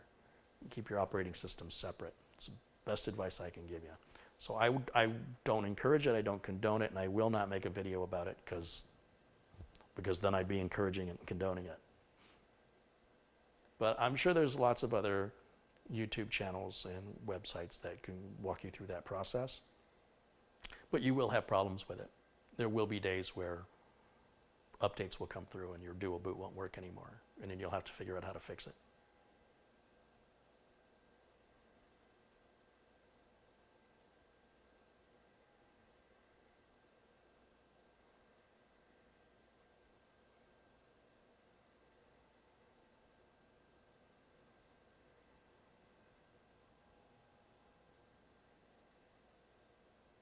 Pat Johnston says, Carrie, it's Pat. I want to know how your rechargeable batteries are holding up. So far, so good. Yeah, very happy with them.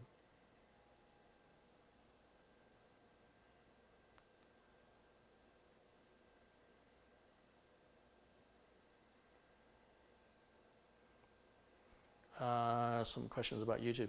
So YouTube takes 45% of the income the videos generate, and YouTube takes 30% of any of your contributions here in the chat room. So I encourage a lot of people to use PayPal. PayPal will only take 3%. Also, when you contribute through YouTube, I may have to wait up to 2 months before that YouTube passes that money on to me, and with PayPal, it's received immediately. When you contribute through YouTube, there's no option to refund. Like if you make a mistake and you typed in $50 instead of $5, you got to talk to YouTube about that. I cannot help you. On PayPal, I just hit the refund button. It's really no big deal.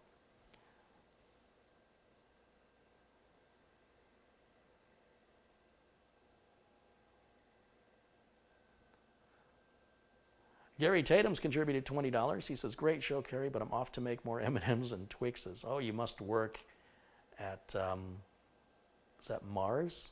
Are they the ones who own M&Ms? How cool is that? It's supposed to be a trade secret how they print the M&M on the candy shell without breaking it. It's supposed to be some secret, and M&Ms won't say how they do it. 12369JA has contributed $2 and says, have a Pepsi on me. Well, if there's no Coke available, I'll have a Pepsi if I have to.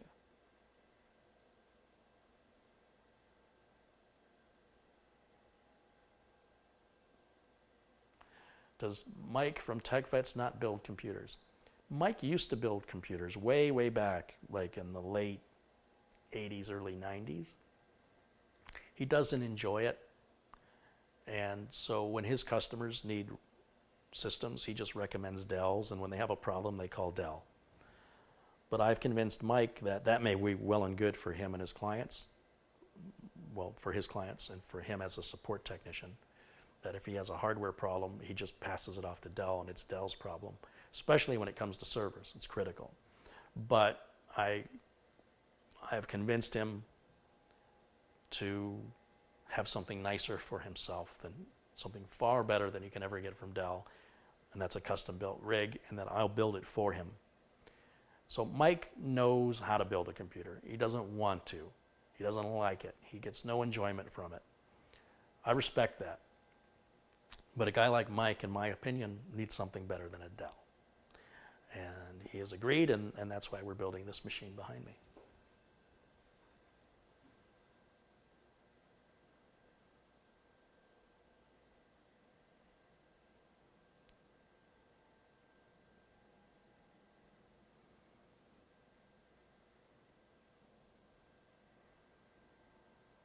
Steve Burnett says, here's $10 in your PayPal. Thank you, Steve. Thanks all of you for contributing.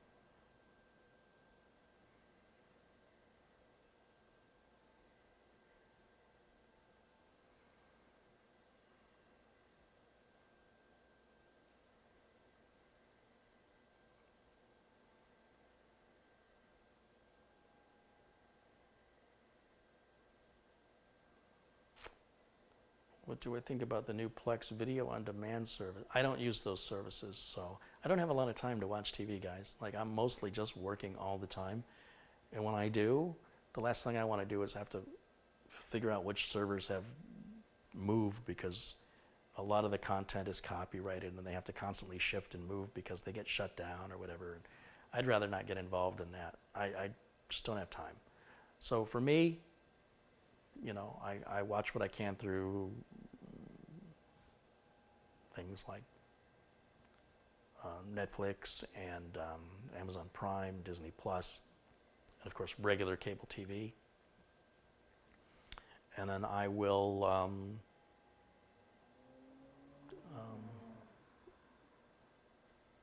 for the most part, the time it takes to try and find certain shows and grab them, there's just no time.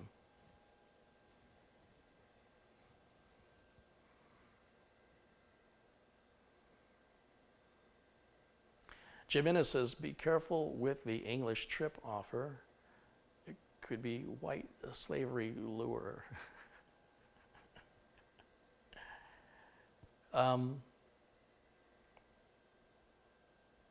Well, then I should have an interesting story to tell when I get home. How's this machine doing? Let's see how we're doing on the mem test. We are on test number 9, and so far, no errors. So far, so good.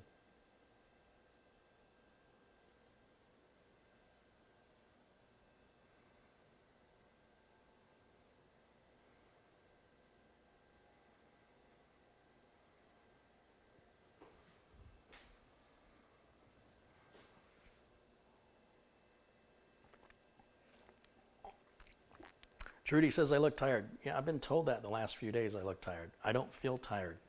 So apparently I have resting tired face. Tired resting face? Not exactly sure. It's resting. Therefore it's tired, and it's my face. No, I'm bright-eyed and bushy-tailed despite what my face says.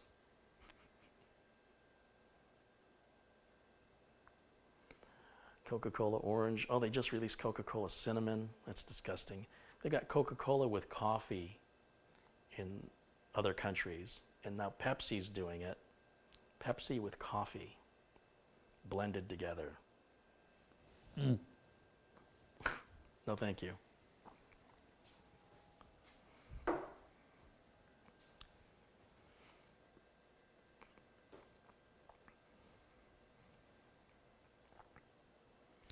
Glenn wants to know if we get snow here at Christmas.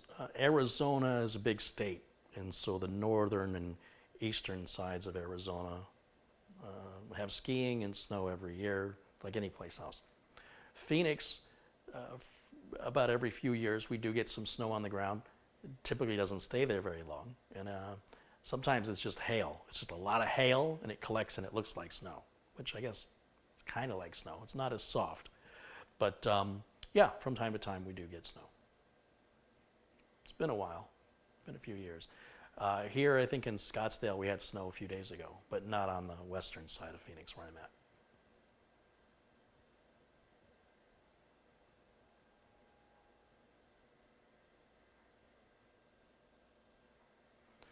Yeah, Rich Robbins, he says we're getting lots of snow in Flagstaff, for sure.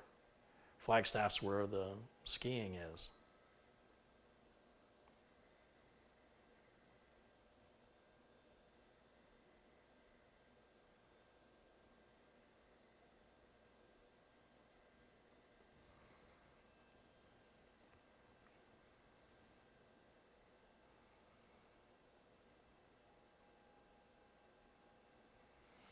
Are the Be Quiet cases good for audio production? I don't know yet.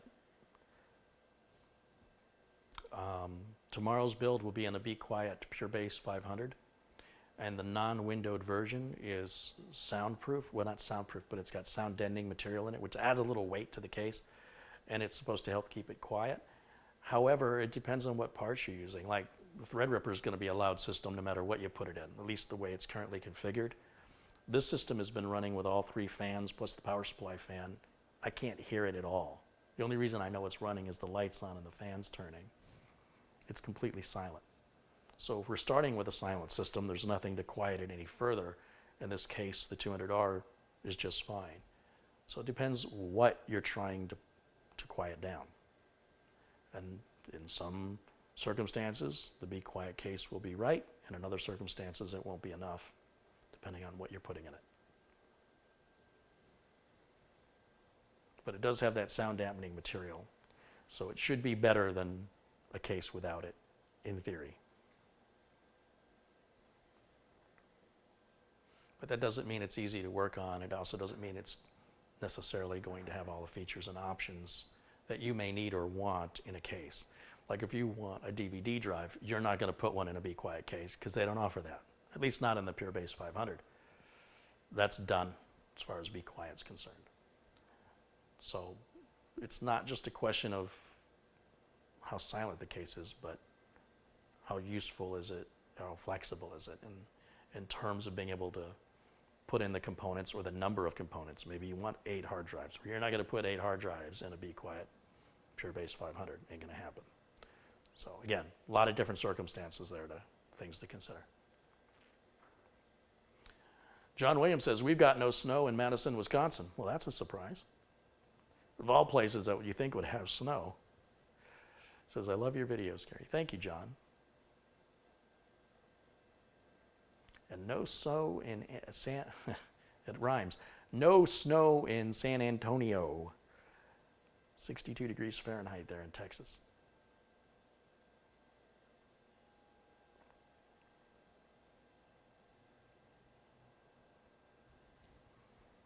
Trudy says she uses Be Quiet cases for video production.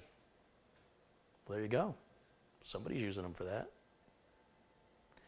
Sherry McFarland says, we have snow in Madison, Ohio.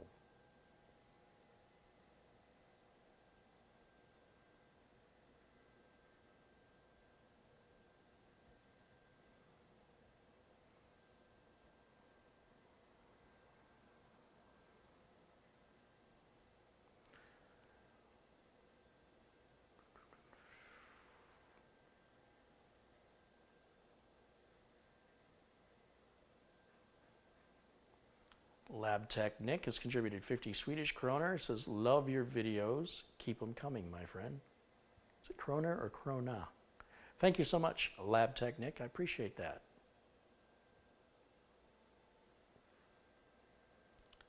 What is 50 SEK to USD?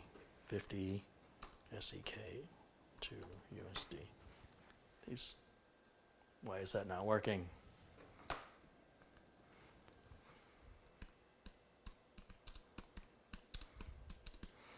One finger typing. $5.35. Right on. Well, thank you so much. And it's krona. When it's Norwegian, it's kroner. When it's Swedish, krona. I always confuse which one's which.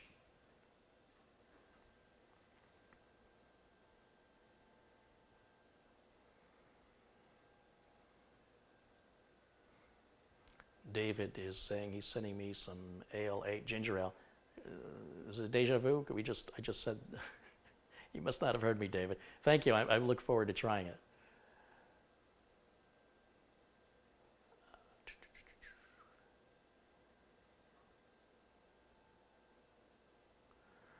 Is there any chance you're going to be running another Acronis promo code in the near future? Yes, I will run Acronis codes probably 2 or 3 times a year. It's not something I want to do regularly. I don't want to, be the Acronis coupon channel. But Acronis is running a special right now. And if you go to Google and type in Acronis coupon code, some sites should come up, and check the codes. Some sites are more up to date than others. But always during the holidays, Acronis runs their own specials. Of course, if you wait until I do it, it makes me look good for the influence that I have, right? But regardless, it's not like I don't make any money from Acronis as far as that goes. But if I'm going to approach them about sponsorship and they can see the potential that my channel has, that helps in that matter. But as far as I know, Acronis is running a special now. But it has nothing to do with me.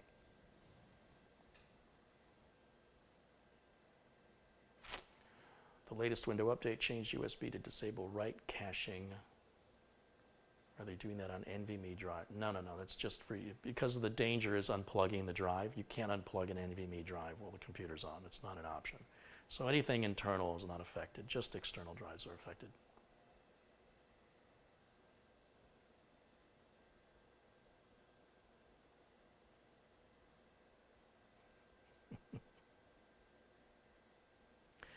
Luke says there's hardly any snow here in Vermont.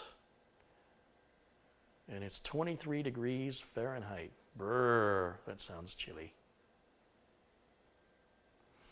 John Mallory says we've got some Maine snow if you want it.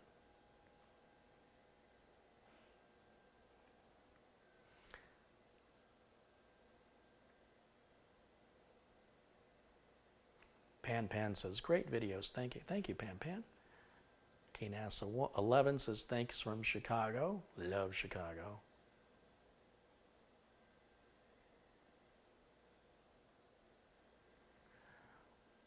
Bo Hagren says, not just Norway, but Denmark, it's also kroner versus krona. We'll see if I remember that. Good to know.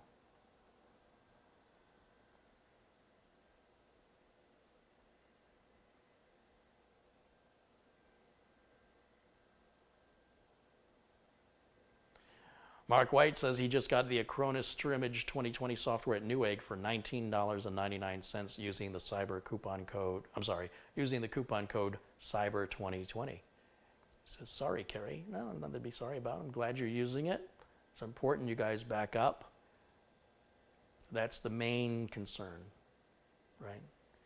And If I can offer a coupon code from Acronis and you guys use that, then Acronis is happy, you're happy, I'm happy. If you guys can get it on your own because my coupon code is expired, I'd still like to see you get it and use it regardless. That's more important than anything else.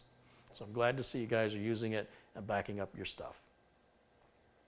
Lab Technic says they have no snow yet in Sweden.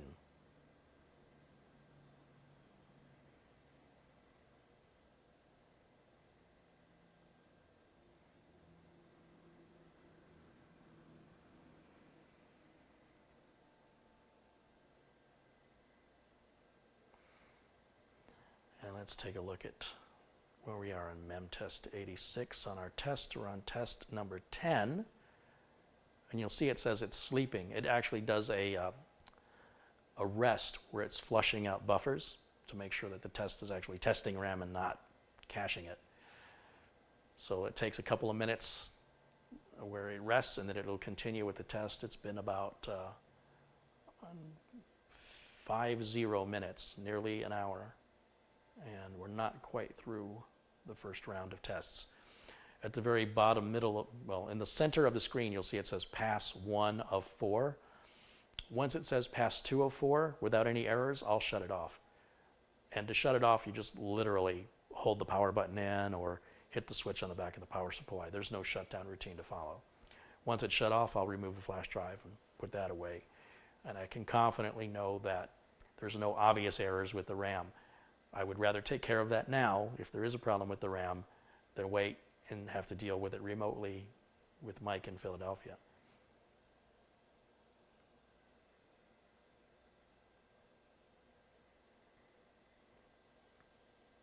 Tony says, get in touch with me on Facebook. So my issue is Facebook only allows 5,000 friends, and I am near, if not at 5,000 friends. What am I at right now? 4,999. There's only room for one more friend. So Tony,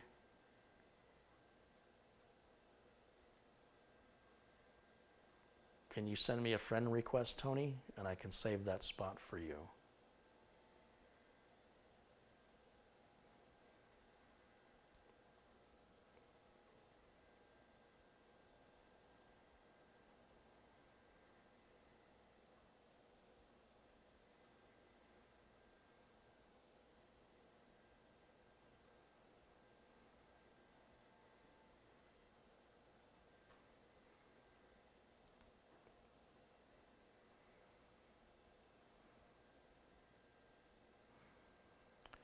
If you want to friend me on Facebook, throughout the week, people will unfriend me. There are people that maybe friended me years ago and then realize, why am I following this guy? I don't watch his videos anymore. Whatever reason they unfriend me. I just want you to know that when I hit that 5,000 friend limit, I'm not able to add any more friends. But if you try back in a few days, there'll probably be a spot open. That's typically what happens, because of those 5,000 quote-unquote friends, I probably only know 40 or 50 of them in real life, and the rest is just people on the internet. Sometimes Facebook accounts get closed. If I notice like somebody loses their Facebook password or whatever and they create a new Facebook account and they refriend me, if I notice I have the same friend listed more than once, it really upsets me because it's consuming a friend spot. And so I don't know, like there was one guy, he had 8, like I see the same name 8 times in a row, and the person's the same age. Like this is obviously the same guy with the same name, and I don't know which of those 8 accounts is his current account. And this one person is consuming 8 precious spots on my Facebook.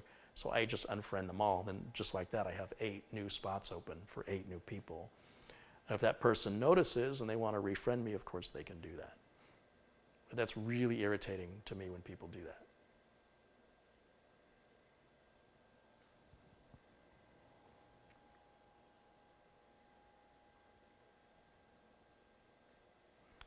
We're on the final test. This is test 13.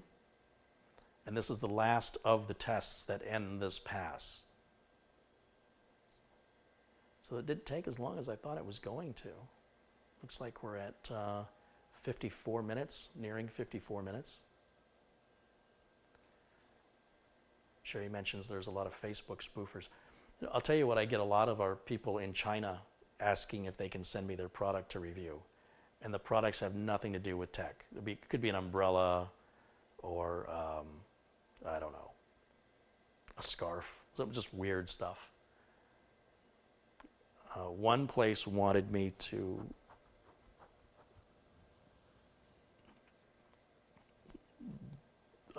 advertise their site, and the problem is I don't know what kind of customer support they've got if there's a problem, you know? And they're like, we can send you a gaming chair. I'm like, I don't want a gaming chair. We could send you a keyboard or mouse. I don't want a keyboard or mouse. I'm happy with what I've got. Well, what can we send you? I said, you know, you got any liquid coolers? You have cases? No, we don't sell those. What about software? We sell games and Windows licenses. And I'm like, oh, here we go. And I said, I'm not interested, but thank you. Well, what would it take? I go, I don't know. What do you mean, what would it take? Sell a product I'm interested in. That's a value to my viewers. And I said, this person wasn't taking no for an answer. I said, I'm really busy right now. Reach out to me later.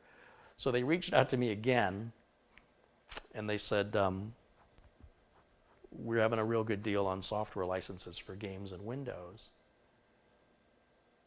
And I said, well, I don't agree with that. You know, I'm still very busy. And they said, we'll pay you. What would you charge us? And I said, because I was trying to think of a number that I figured that they wouldn't accept, you know, just to make this person leave me alone. Because if I say no, they don't take no for an answer. So I said, give me $1,000 and I'll do it. And honestly, if she'd have said yes, I don't know what I would have done. She goes, well, how about $450? And I said, no, $1,000. If it's not $1,000, I'm not interested. And she has left me alone from that point forward.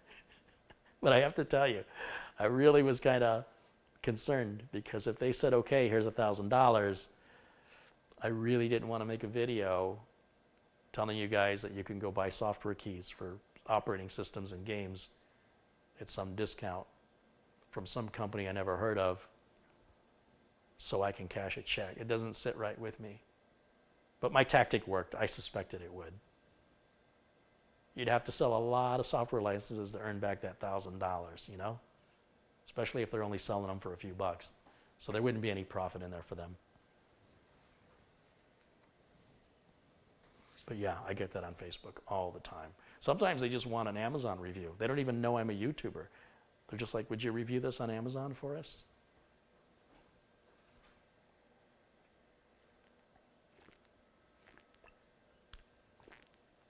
Can I test your umbrella? It's always raining in London.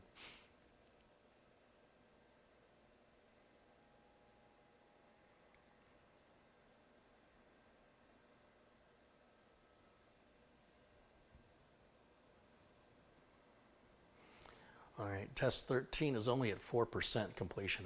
Test 13 is a big test, takes a while.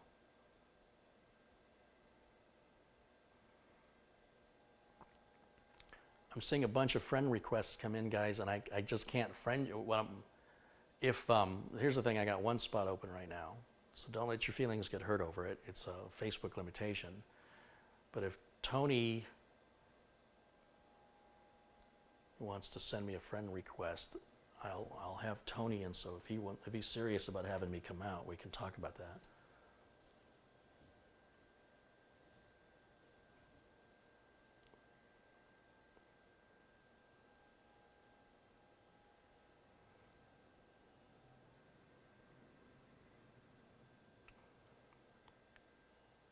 If I look for Tony on Facebook, there's lots of Tony Harkins. So Tony, you're going to have to send me the friend request, because I don't know. There's only one Kerry Holzman on Facebook, but there's lots of Tonys, Tony Harkins, so I don't know which one you are.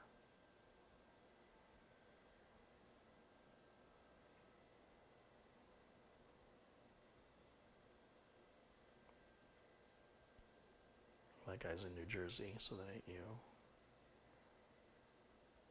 This guy doesn't say where he's at, so that's not helpful. This guy is in New York, so that's not you.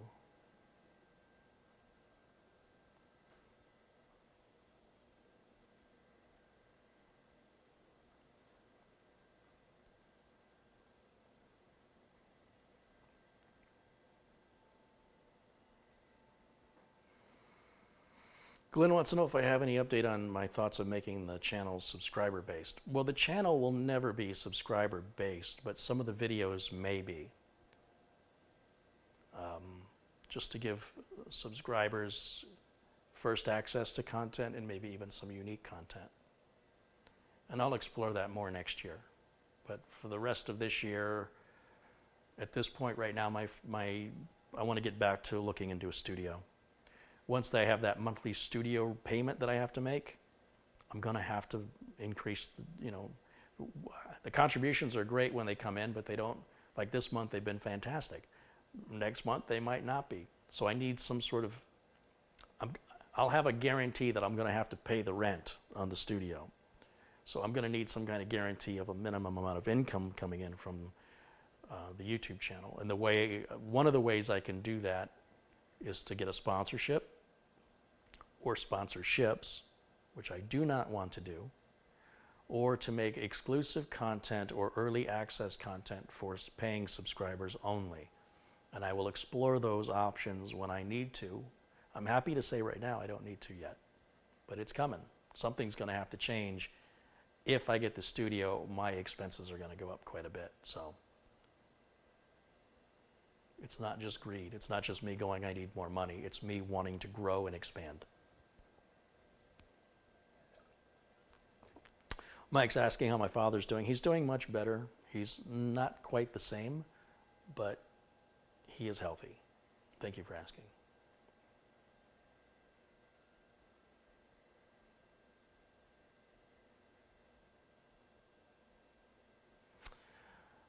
Tony, please don't put your phone number in the chat room. Everybody can see that, and I cannot make long distance calls out of the country. You would have to talk to me through Facebook. So if you want to friend me on Facebook, that's the best way to reach me.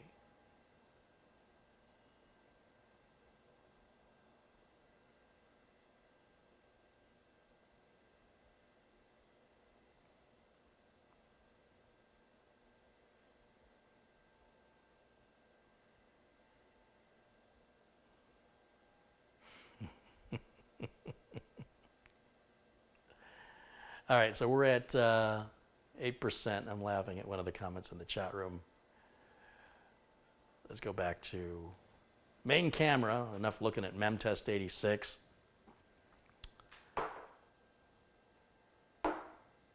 Just about done with this test.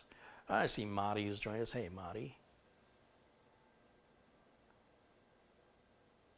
So I'm just waiting. As you can see, the system's running perfectly silent. Lots of room for Mike to add his 3.5-inch hard drives here, up to 4 of them, up to 4 solid-state drives. He can put his DVD drive in there. He still has room for 2 more bays to go there as well. He's going to be adding his own graphics card. When he receives the machine, he'll add that. And so what I'm going to do when I cable manage this, so I'm going to plug a couple more power cables in and bring them over here. So he has, I think he's going to need 4 power connectors. Then he'll need one up here as well for the DVD drive. And then he'll need a power connector to power his graphics card. So when Mike receives this, he'll just take the side panel off, put his drives in, which again requires no tools. They click right into place, plug the cables in, slap his card in there, hook it to power, turn the machine on, load his NVIDIA drivers for his GTX 1060, and then he can start loading his software, and this will become Mike's main rig for everything from billing clients, remote supporting clients, making TechVet shows, and making his Mike Tech Show. It's going to be a full production machine. And 64 gigs of RAM, so it should last him quite a while.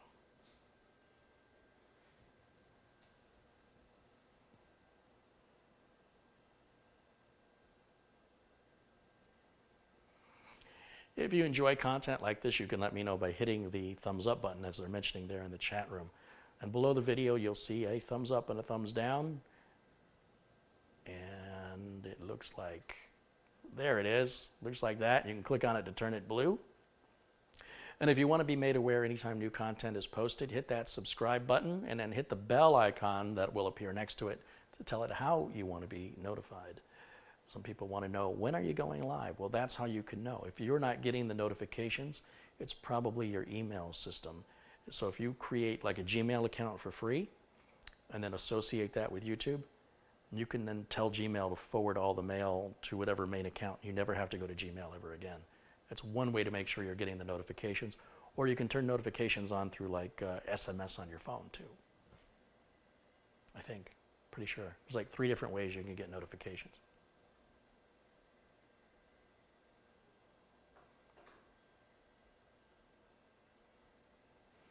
Glenn thinks, he wonders when 64 gigs of RAM will become the norm. When it's affordable, you know, when it gets to a point where it's $50, but then at that point people are going to want 256 gigs. These systems, these Intel Socket 1151 systems will support up to 128 gigs of RAM with the latest BIOS updates. Beyond that, it's going to require a different chipset, which will probably be a different CPU in order to take advantage of anything more than that. You'd have to go to X299. Same with Threadripper. You'd have to go to X399 or the new Threadripper platform when you want, you know, excesses above 128. Sherry says her phone dings when you go to, yeah, my phone does the same thing. Is the show over? No, we're waiting for MemTest 86 to complete without any errors. And right now we're sitting at about 14% of the final test. You'll see it's 91% through the series. There's 13 tests in one pass. So we're at 91% of the series of tests of this pass. And so far there are no errors detected, which is perfect. Now I have not turned XMP on in the BIOS because I want to verify everything's working properly here before I do. And we're gonna just, let's watch that for a minute.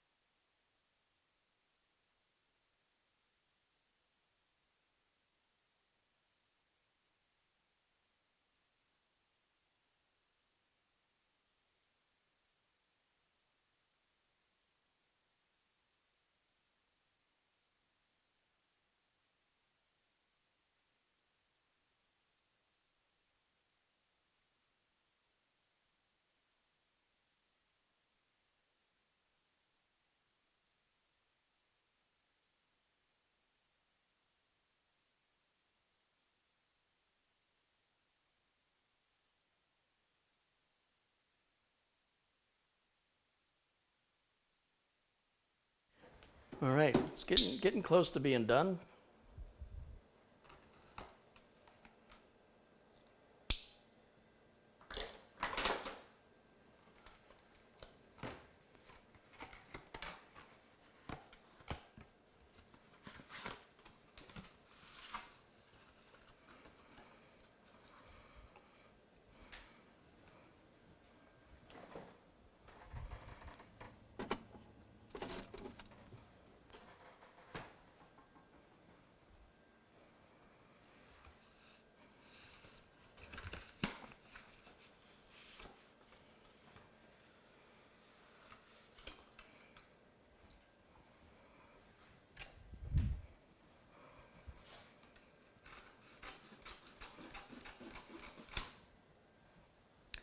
Taking this time to do a couple of things around the kitchen while you guys are unable to see the camera, you know, giving you the screenshot.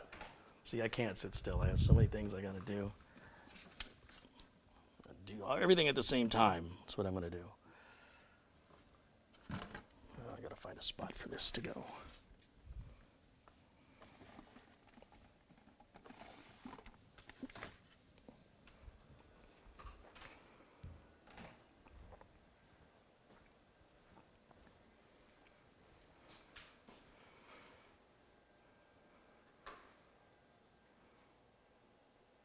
Yeah, that last test, that takes forever. So I anticipated this would take an hour and a half to 2 hours. It looks like it's going to be about an hour and a half for that whole MEM test to complete. Now, in an ideal situation, I would do this at night, turn it on, let it run, turn the monitor off, go to bed, wake up in the morning, and it's good to let it run through 4 entire passes, which will take about, on this machine, take about 6 hours, because some memory problems will only show up when the memory heats up, and that's why there's a 4-pass default standard on MEMTest 86. The MEMTest program is free, and there's a quick tips video that walks you through the entire process of where you find it, extracting it, creating the USB thumb drive, booting from it, and how to diagnose if you get any errors. Typically, desktop memory is warranted for a long time through most manufacturers.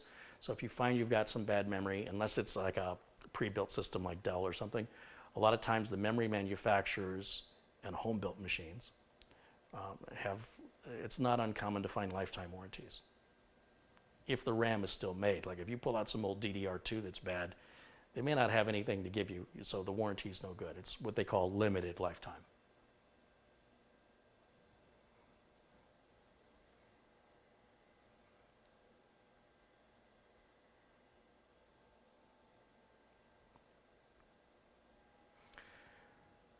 AMD's X570 motherboards can handle 128 gigs of DDR4. Yeah, so can Intel boards, but it'll be, 4 sticks of 30. That's standard with should be standard with the AM4 and socket 1151, modern socket 1151 boards with a BIOS update. The previous limit was 64 gigs, but BIOS updates have opened that up to 128. But it's very expensive.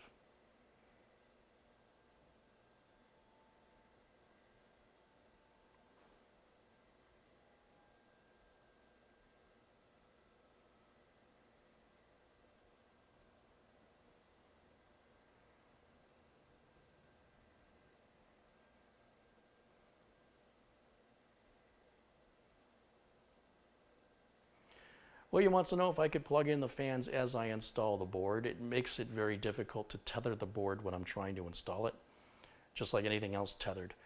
I also like to make sure that everything I've got bare minimum is working. When you start adding other items onto the board that aren't entirely necessary, it's possible that a bad fan could cause your system not to boot, or if you plug it on incorrectly, you could have a problem. So what I recommend doing when you're building a machine is always power it on with the bare minimum of components. Don't plug in any printers, don't plug in your network, don't plug in anything other than a keyboard, a mouse, power, and your monitor cable. That's it. Verify that works. Then, when you know it works, if you want to hook up your fans and you want to plug in other hardware, do that. And then if there's a problem, you know as a baseline that it was working before whatever the latest changes were. The more changes you make before you test again, the more complex your diagnostic becomes. That's the logic behind it. There's nothing I hate worse than putting something all completely together only to find out I got to take the whole thing back apart again. I'd rather find that out much earlier. It's faster and it's less frustrating.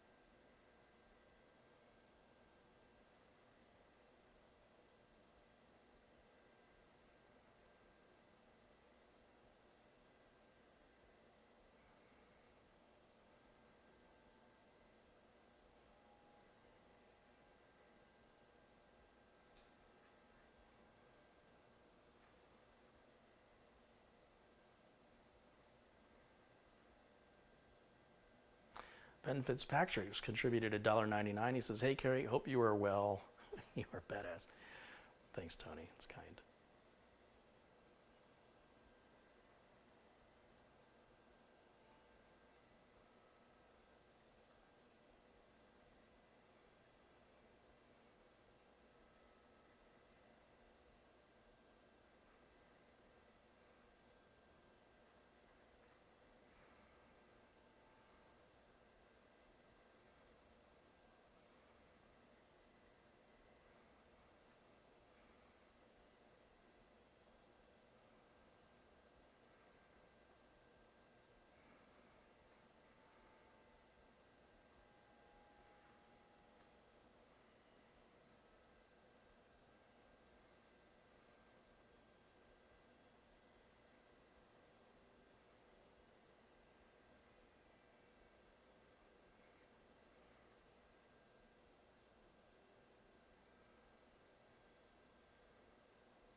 Just looking through some messages here, guys, so bear with me.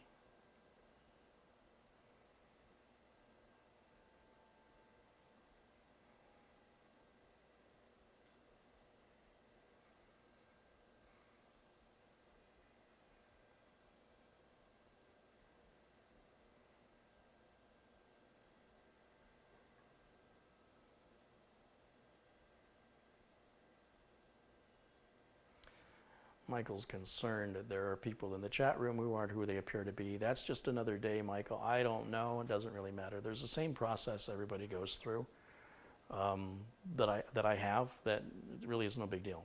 So you can relax. Everything's going to be okay.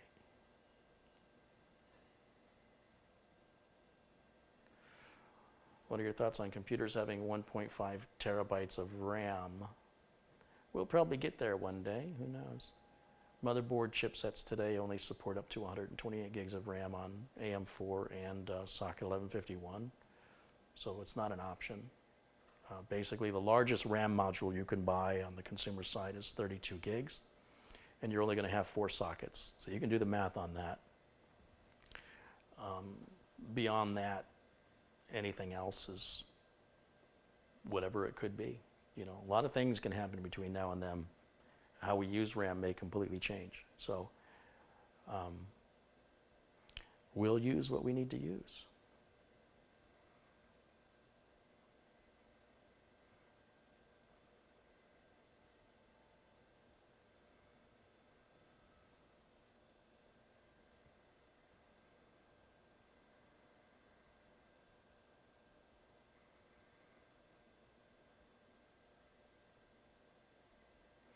Michael Cutler says hello from Salem, Oregon. Welcome in, Michael.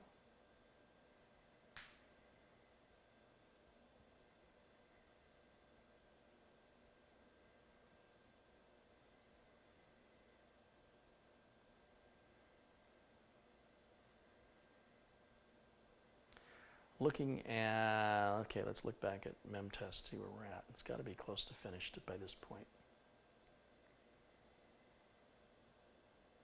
Whoa, only a quarter way through the test. Still have a wait to go. But you know what? There's no errors, so that's always good. And because I am shipping this to Mike, I have to make sure I get it right because I can't make mistakes with Mike. He gets really, really upset. And understandably so. If he's going to rely on this machine to do his work, and now he can't do his work because I didn't take a few minutes to test the RAM before I sent it, then I have to work with him over the phone to do it, and it's going to be far more time consuming, and he's going to tell himself I should have bought that Dell. So I have to make sure with Mike that I get everything right and earn his confidence. I mean, the machine I built for him is still working today. It's still the main machine he uses, but he's upset that it's not more powerful. But I think he's forgetting that we were on a pretty strict budget. It wasn't like he opened his wallet and said, give me the best. And his needs nearly 5 years ago were nowhere near as demanding as his needs are today. So he was very happy with the machine. But this is what happens, you know, what you need the machine to do today could fly and make you very happy, but then just very naturally your usage of the computer changes over time, and it typically becomes more resource intensive. Maybe you get a VR headset, or maybe you start wanting to make videos, or maybe you start wanting to edit photos, or maybe the level of editing starts involving numerous layers. Now suddenly you need more RAM, you need more processor, maybe you need more capacity on your storage. And so that's where upgrades come in, and that's why when you build a machine yourself, so much easier to upgrade it. The doors or possibilities are wide open for all the changes you can make whenever you want to make them. You don't necessarily have that on a pre-built where the power supply is just going to be enough for what they sold you. Try adding something of significant power consumption, you're going to have to change that power supply. Some of those power supplies are proprietary and you can't. Other times you may not have a case big enough to accommodate the graphics card you want to put in it, let alone have enough power to power it. And so one of the benefits of building your own machine is, first of all, you can sort of future-proof it by building more than you need. Secondly, if you don't future-proof it, if you just want to build budget, and then you want to upgrade it as time goes on. Say you want to get a Ryzen 3 and you change the processor out to a Ryzen 5 and you change the processor out to a Ryzen 7, you will spend far more money in the long run. But if that's what you want to do, that's certainly a possibility, even though it's a ridiculous waste of money, in my opinion. Best to suck it up and save and get the Ryzen, if Ryzen 7 or 9 is your goal, get those right out of the gate versus, getting something. The people with the least amount of money generally pay the most. They're going to pay higher interest rates on credit cards, higher interest rates on loans, and this mentality of getting something today and then replacing it or upgrading it in 6 months when you have the money to do that is more of that same mentality, and that mentality is not conducive to being wealthy. It's keeping you exactly where you're at. So it's really just a frame of mind, and I encourage you to save your money and be patient and get the right thing out of the gate. It will save you more, you'll spend less, but you'll have to be patient. If you don't want to do that, you don't have to, and that's the great benefit of building your own, is you can do it any way you want to.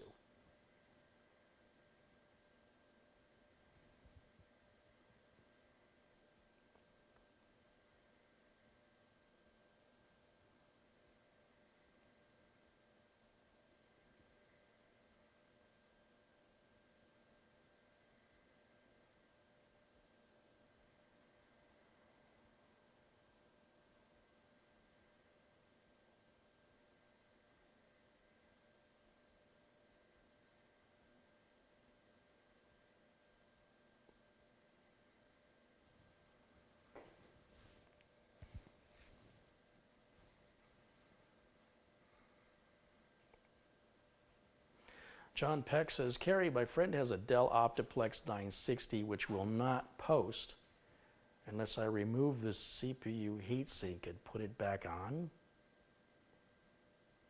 It doesn't make any sense to me. If anybody's got any ideas in the chat, please let them know. Stuff like that, I have to see it in person. Trudy says, I went to your Amazon accessory page and bought some cool stuff. Thank you. Thanks, Trudy. Thanks for supporting the channel. Have you made a video about cable management? There's no video to make about cable management. There's no right way to do it.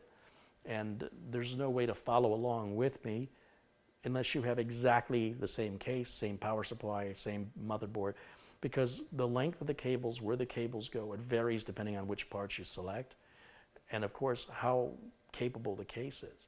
If you get yourself a nice case like an NZXT case, they typically have really nice cable management tracks. You just run the cables in the tracks. You're done. With regards, it's sort of like saying, have you ever made a video on how to make something look nice? How do you make something look nice? It depends what you've got. What are you trying to make look nice? What do you think looks nice? Based on that, you do it to your definition of those, of what that means and of what you've got to work with. There is no right way or wrong way. It's very much in the eye of the beholder and very much has to do with what it is you've got to work with. Some stuff is more flexible than other stuff. Some power supplies have long cables, some power supplies have short cables. Some cases are tall and require a long cable, which doesn't give you much slack. It doesn't allow for much in terms of cable management. Some people add a lot of hardware inside their case and have a ton of cables. So, yeah, that's why there's no video on it. There's no way for me to make a video to define something that's so open to definition based on what you consider to be nice and what you have to work with.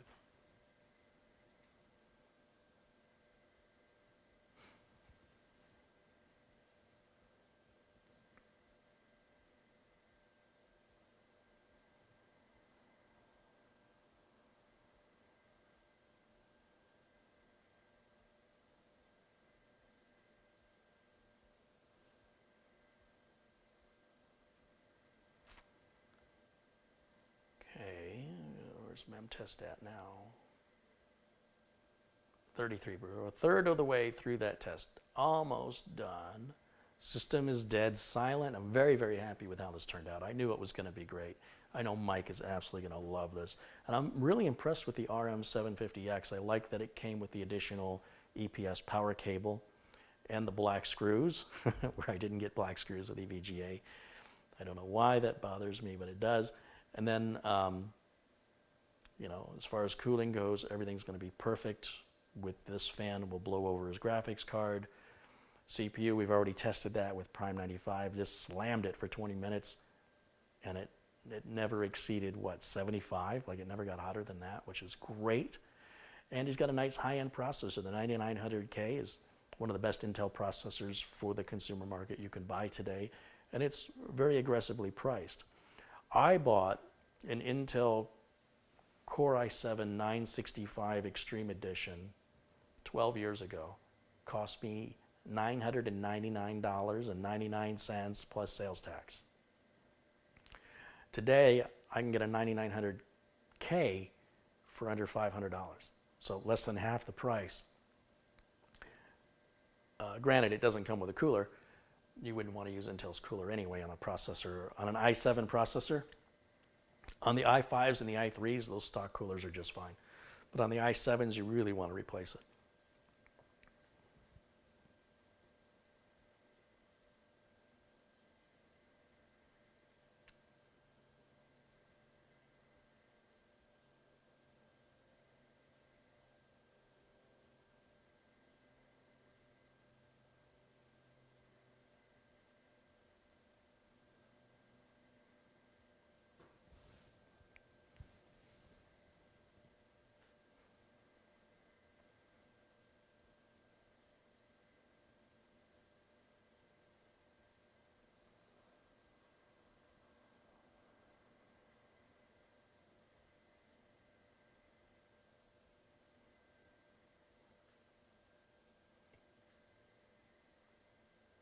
Mondio STV100 says hello from Norway. Where are you guys watching me from? Go ahead and put it in the chat. Tell me where you're watching me from. I'm fascinated by how many people around the world are watching this YouTube channel right now live. We've got just under 800 people watching live, and it just fascinates me. I never get it never gets old to see the diversity of people around the world that watch this channel. Carrie, do you have an opinion on an MP510 Corsair M.2 NVMe drive? No, I haven't used any of Corsair's NVMe drives ever.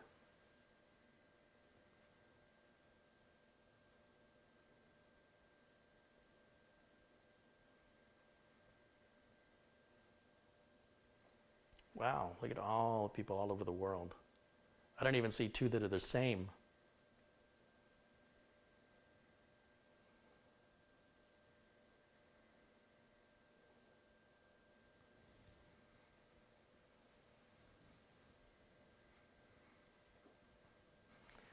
Glenn says some of us are from different planets. That's okay. There's nothing wrong with that, Glenn. Ronald Hamburg just contributed $2. Thank you, Ronald.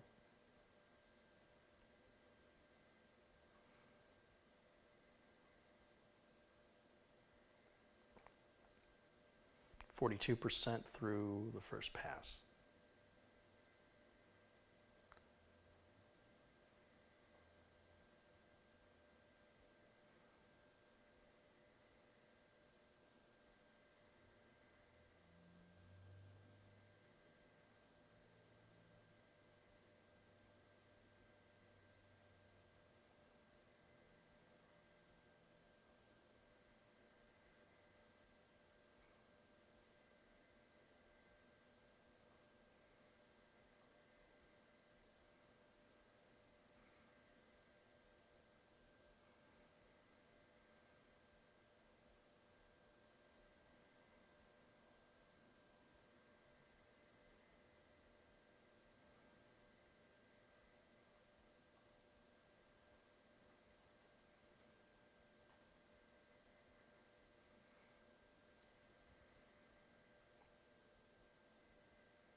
What will follow later, after this video, later tonight probably, I will do the cable management on this as I already described. and then I will film that, just regular filming it, and then that'll be tacked on to the final edit of this build video, or what will become this build video without all this chit chat. You know, that'll be edited out of it. And then I'll talk to Mike, see if I can get him to film the unboxing of it when he receives it, so you can see how it's packed and see the excitement on his face as he opens it up. And then that will be tacked on again to the build video, so we'll have one final master video of boxes of parts to complete system, to being shipped 2,500 miles away, to being opened and plugged in and turned on for first boot in the customer's hands. I think that'll make for a really good video. I hope you guys will enjoy that. Give it a couple of weeks. It won't be done until probably sometime next year because, well, depending on when I get the video from Mike, and then that gets edited, and this is going to take a long time to edit because of how many hours all this stuff has to be cut out. So hopefully somewhere between, hopefully before the middle of January, the completed build. That's what these live videos become. A lot of them get edited down and become a little more polished final product that gets to the point of the whole process instead of the hanging out. And tomorrow, I want to remind you, Mitch Morrison will join me. We'll start at 1 p.m. Pacific time, noon, I'm sorry, I keep saying that. It's noon Pacific time, 3 p.m. Eastern. And we will do a live build featuring the Pure Base 500 from Be Quiet. And it'll be a full RGB build, RGB RAM, RGB board, RGB cooler. We've also got the straight power 11 power supply, which is a modular 650 watt power supply from Be Quiet to evaluate. And Silverstone is entered the liquid cooler market. And we're going to use Silverstone's cooler. I'll give you a sneak peek of it. It's a brand new product. Silverstone, you may know, is a power supply and case manufacturer. And they've decided to join the fray of liquid coolers. And so this model is called a PF240. It's a 240 millimeter two-fan cooler with RGB on it. And it's, as I mentioned, Silverstone's foray introduction to the market.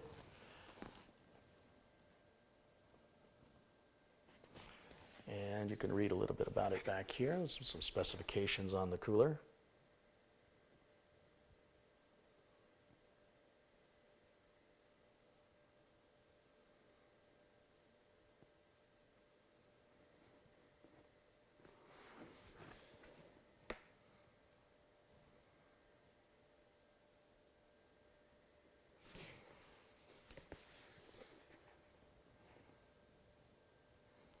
You can scan that QR code with your phone if you want to pull the user manual up.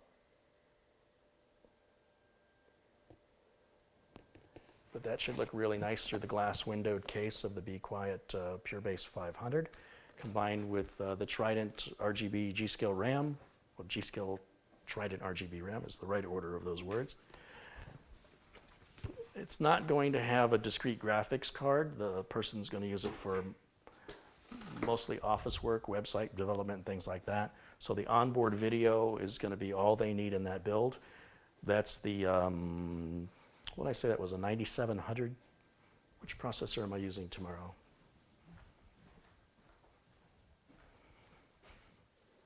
Oh, it's a 9900, not a K, just a regular old 9900. And the motherboard, the motherboard, that's going to be something different. I wanted to do something different. And so I went outside my comfort zone, and the size of this box has me concerned. But this is the ASRock Z390 Phantom Gaming 7, which is pretty much a gaming 6 with a bunch of RGB, right? So you're paying more for this RGB stuff. It's a big box, though. I mean, that is, look at the size of this box. I hope the motherboard inside is a lot smaller than that, or I could have some fitment issues. I don't know. I'll open it on camera tomorrow, and we'll see what's inside of here. A little bit more about the board here. If I can get an angle without reflection.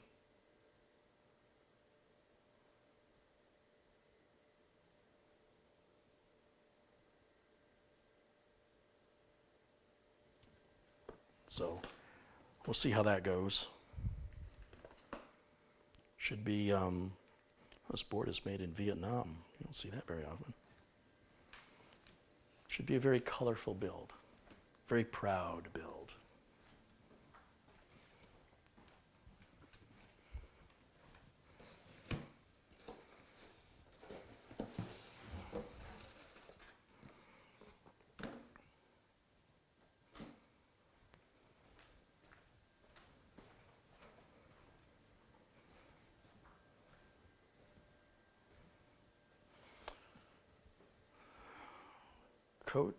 Coates Aaron says, I've noticed when the word gaming is attached, the price goes up.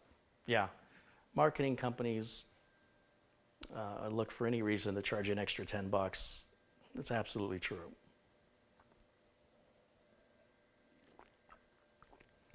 Is the case RGB? I think the case has an LED there, just a simple single LED across. I think. You can look up the Be Quiet Pure Base 500. It's still new in the box. I haven't taken it out yet, so it's hard for me to talk about a product I've not done anything with. I don't know. We'll find out tomorrow. Ronald Hambricks contributed $2 again. Thank you. And Mike Z also contributed $2. He says, have a Coke on me, but don't spill it on the 200R. Yeah, I try to make that a rule. Kelly McLaughlin contributed $2. He says, here's to the channel and future shared knowledge. Right on. Thank you.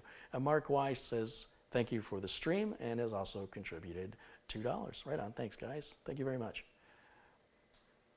And there was a previous contribution for $2 also from Ronald Handbrick again.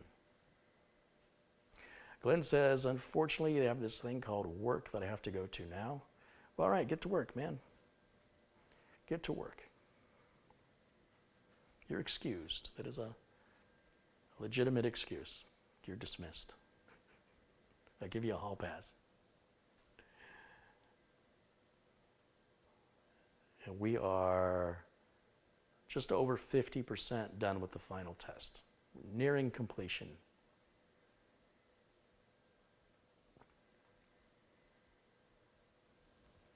I'm waiting to see the Aurora's Accounting Special motherboard.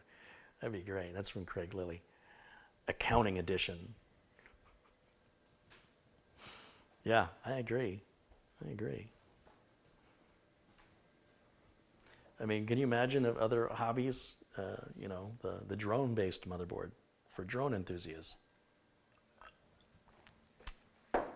It can fly. Well, it cools itself. Huh?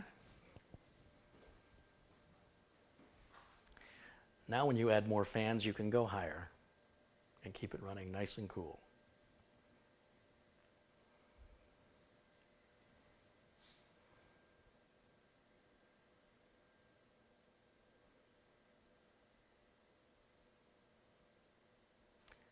Mike Danes contributed $5. He says, greetings, Carrie. Here's money for your dog's goodies. Oh, that's kind of you. Thank you. Just had to renew their bark box this year. In fact, I got an email that their bark box just shipped. So I'm sure they'll be excited to get that. Lyle really just wants the box.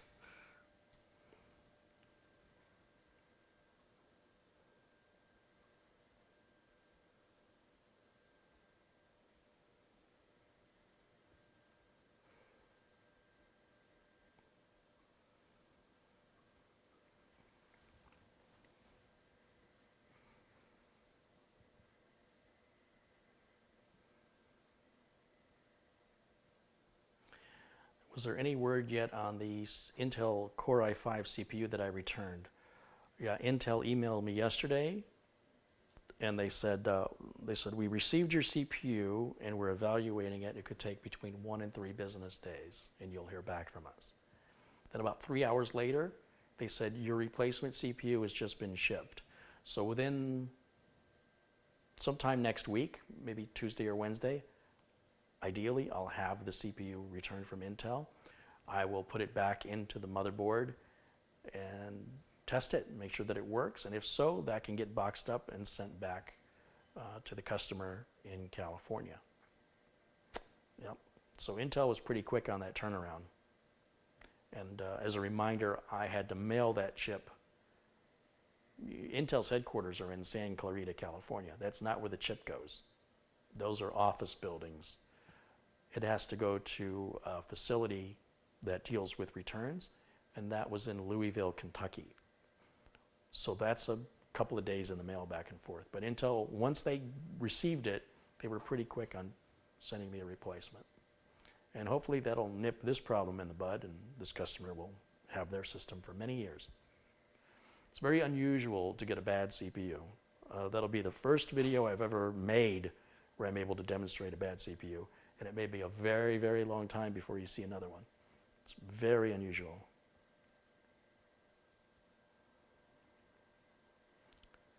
John Mallory says, people get scared their CPU will overheat. You can't overheat a CPU anymore. Modern CPUs, they throttle themselves down to protect themselves, even to the point, if necessary, of shutting off. You pretty much, unless you get in there and override those protective settings, you know, by going in and increasing voltage and things. There's a new CPU exploit from Intel. What do they call it? I forgot the name of it. But the fix is to lock the CPU voltage, and that has some concern for overclockers if they put the security fix in. If they're going to, and Intel says it won't be an issue, but you know, some people undervolt their CPUs. There are people, believe it or not, there are people that will get into the BIOS of their laptop and undervolt their CPU. And the reason they do that is by just reducing the CPU voltage by a teeny tiny little amount, they can massively extend the battery life quite significantly. And those people were also concerned if you're locking the voltage.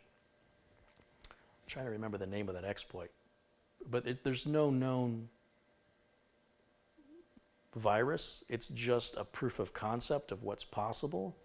And so Intel is addressing it so that if somebody decides to write a virus to take advantage of it, it won't toast your CPU.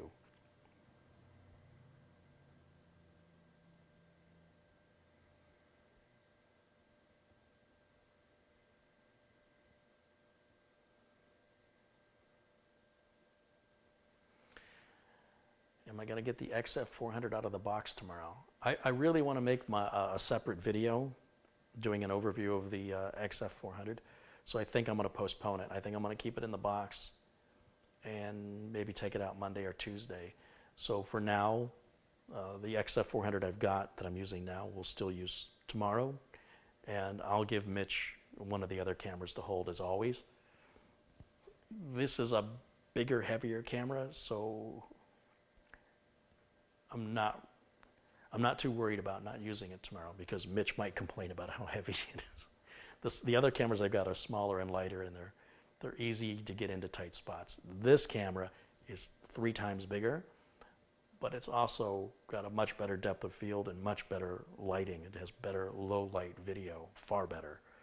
So while I won't use the XF400 tomorrow, I do have plans rather to make a video unboxing it and giving you an overview of it strictly on its own. My main concern is to get Mike Smith's computer done and get this RGB build done. Those two have to go out right away. And there's a gentleman that's waiting next. I've got to talk with him to see how desperate he wants it before holidays. If he can wait till after the holidays, there's a bunch of other videos I want to do. My NVMe comparison video. I wouldn't mind taking the streamer up on the bench, checking out its NVMe performance, and maybe even changing the processor out. And I don't know, I'm still on the fence about that.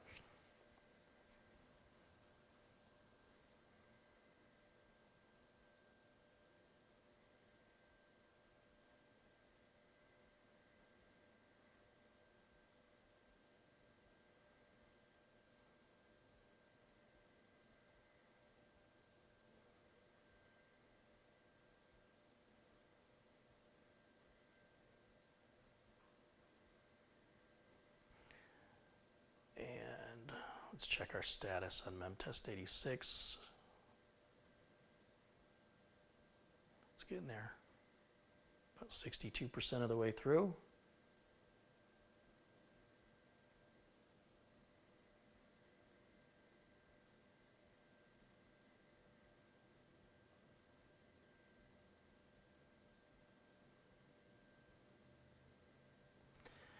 Carrie, do you tend to feel AMD builds can be more problematic than Intel-based builds?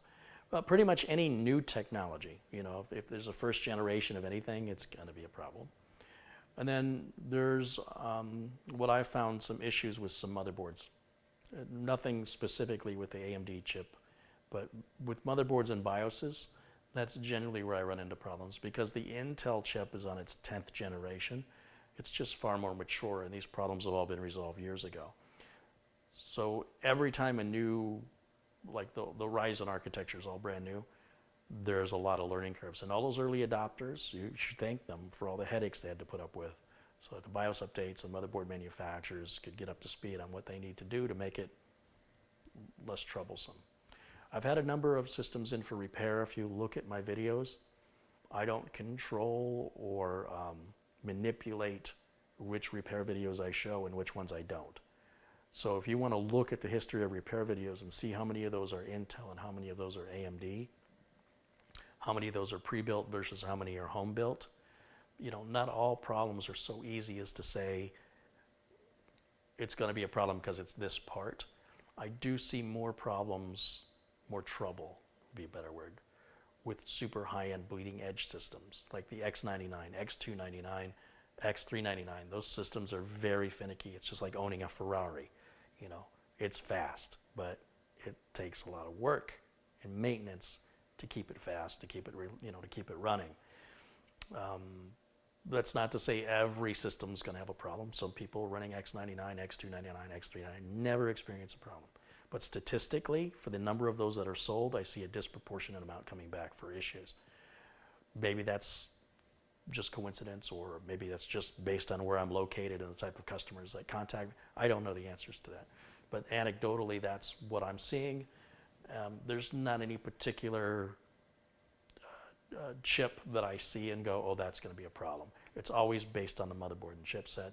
And then, of course, if it's bleeding edge, if it's pushing the limits, it's going to be more finicky. It's less tolerant. And if it's brand new tech, if it's a first generation of anything, I don't want a first generation solid state drive. Those were slow and unreliable. I don't want a first generation chip. I don't want a first generation anything if I have to support it. If customers are going to call me, it costs me money and warranty. Customers are upset, they're inconvenienced. Even that in and of itself hurts potential future business. So as a business person, I'm always looking to something that's proven itself is reliable and that I have enough experience with that I can quickly address the problem. Otherwise, it's costing me too much money and causing too much damage to the reputation of the business. So I'm not turning any of my customers into guinea pigs or saying, hey, you should have this latest and greatest thing and let's just see how it turns out.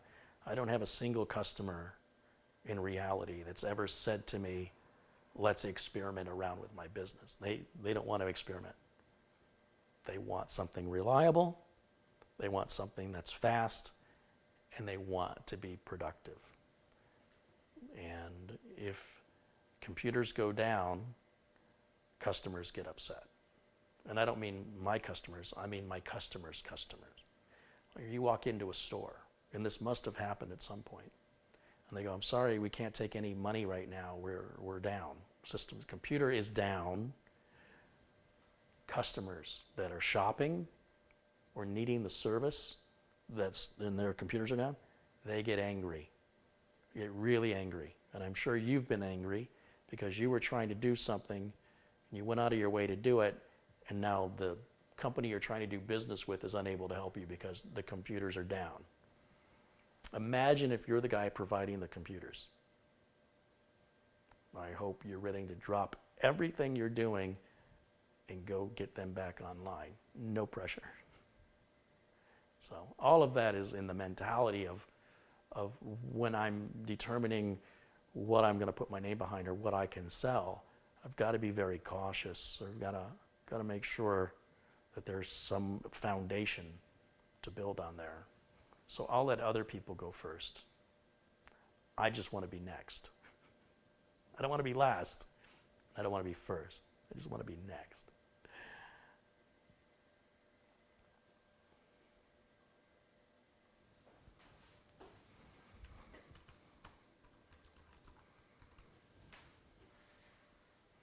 100 Romanian leu has been contributed by Anders Bauring. That's about $23.40 US. Thank you for that. It's a very generous contribution. I appreciate that. Thank you, Anders.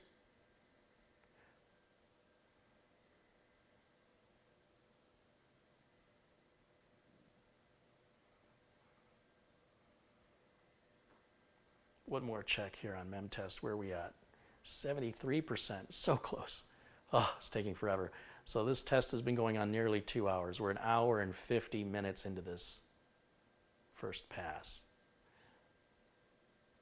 But worth it for peace of mind. Not exactly like I can jump in the car and go help Mike if he's got a problem. That'll be 4 days in the car. 4 nights in a hotel, 3 nights in a hotel at $100 plus a night, plus gas. And plus all the lost work I won't be able to do to help other people while I'm on the freeway for 4 days. Or it's a flight, but regardless, I can't be in 2 places at the same time. So really important to get it right the first time. Very important.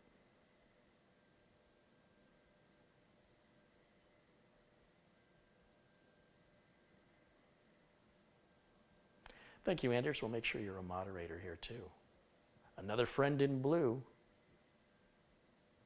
Can never have too many of those. Appreciate you guys in blue looking out for me. It's very, very much appreciated. Rick says, Mitch is the man. I love it when he's on the show. Great guy he is. You may not recognize him. He cut off all his hair. Well, 3/4 of it. Like he didn't look young enough before. Now he's lost a few more years. I have to see the looks on your faces when Mitch comes on tomorrow. I think his hair's shorter than mine now.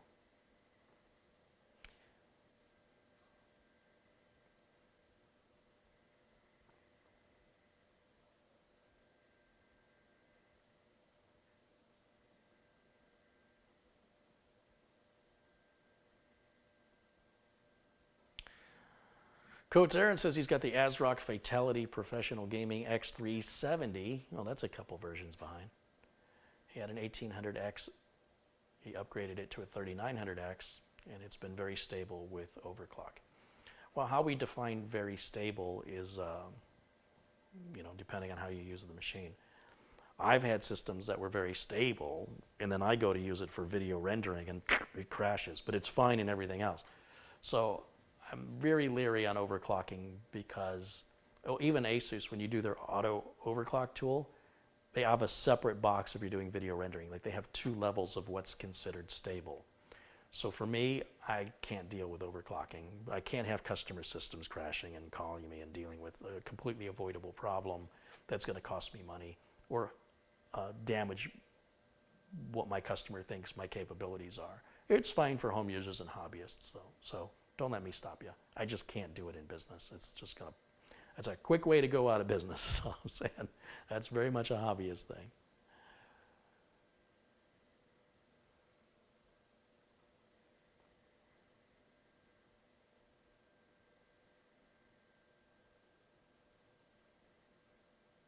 Oh, Mitch is in the chat room.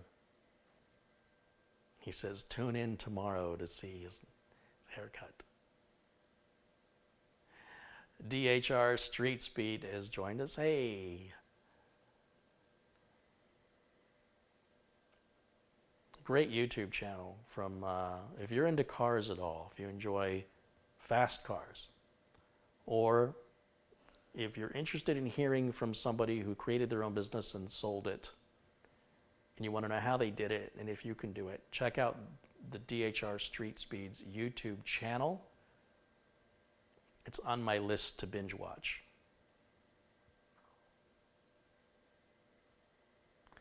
Carrie, you said the X570 chipset had problems. Now, my issue with the X570 chipset is the fan on it. I wish a motherboard maker would offer a version of that board with a big old heatsink or some alternative to a chipset cooling fan. I haven't seen a chipset cooling fan in many, many years, over 10 years. And my concern is that fan will eventually one day die. Where are you going to get another one? Where can you buy a new fan?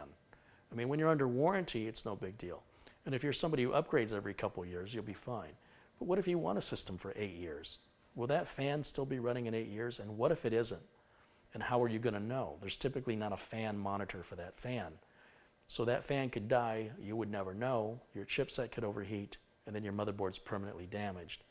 And I'm concerned about that. If the motherboard is designed well, it should not require a fan on the chipset. Heat sinks should be all you need for your VRMs and your chipset at this stage in evolution of technology of motherboards. To me, that is a huge weakness. It is a flaw in engineering design that they are requiring a fan when nobody else does anymore on the chipset. So this is based on previous experience with previous motherboards that had fans on chipsets. VIA chipsets had these fans.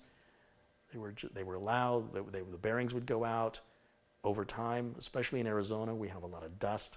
We're more prone here in a dusty, dry environment to experience that than, say, somebody else. And fans add noise. So for me personally, I don't want to sell a system to a customer that has a point of failure of a moving part unless that moving part is absolutely necessary. I'm a big fan of solid state drives. Power supplies are cheap. I don't care about the fan in a power supply. Pull that out, swap it out. It's 30, 40 bucks, no big deal. And power supplies have become so reliable lately. And the fans are larger fans now. Power supplies used to have these little fans, and the little fans have to spin faster. Now we've got 120 millimeter, or I think they're 120, 140 millimeter fans on the bottom of power supplies. They don't spin as fast. So I want to get away from all moving parts. When I can remove all moving parts from a computer, the reliability shoots up through the roof. So right now, the moving parts we've got are the CPU fan, which on the Mugen 5 is no big deal to replace it, because there's going to come a day where you're going to have to. It's a common fan. You can get them anywhere. Power supply, common power supply, you can get them anywhere. The case fans, again, super simple. You can get them anywhere. When it comes to graphics cards, most people don't have graphics cards for 8 years. Typically, if you're somebody that's running a system for that length of time, you're generally going to be running onboard video, or you're going to be upgrading your graphics card to something latest and greatest to continue playing whatever games you're playing at higher resolutions. So the fans on graphics cards I don't really worry about either, because it's typically not a component that sticks around that long. But the motherboard has me concerned to have that proprietary design fan, and everyone's different from every manufacturer, to have no monitoring of it, to not know when it goes out, and then for it to cause permanent damage to your board. And then by then, you're going to have to replace your system, even though you may not have the money, and it may have been working fine and met all your needs despite being 8 years old. So the systems I'm building here, these are going to run fine for 8 years, and if a fan goes out, they're easily replaced and very inexpensive. That's my issue with the X570. And I just wish there was a manufacturer that offered a modification to the chipset that replaces the moving fan with something like a heatsink. Got no problem with heat sinks. They don't go bad. So that's my concern. And that's the only modern motherboard that I'm aware of from anybody that uses a fan in the last 15 years. Look it up. It's like a big step backwards.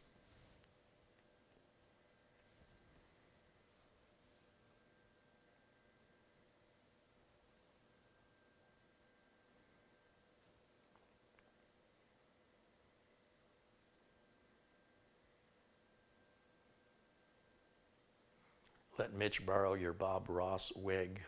I don't think Mitch is going to want to wear that. It's very itchy. Andrew Charlesworth has contributed £1.99. Hey, thank you, Andrew.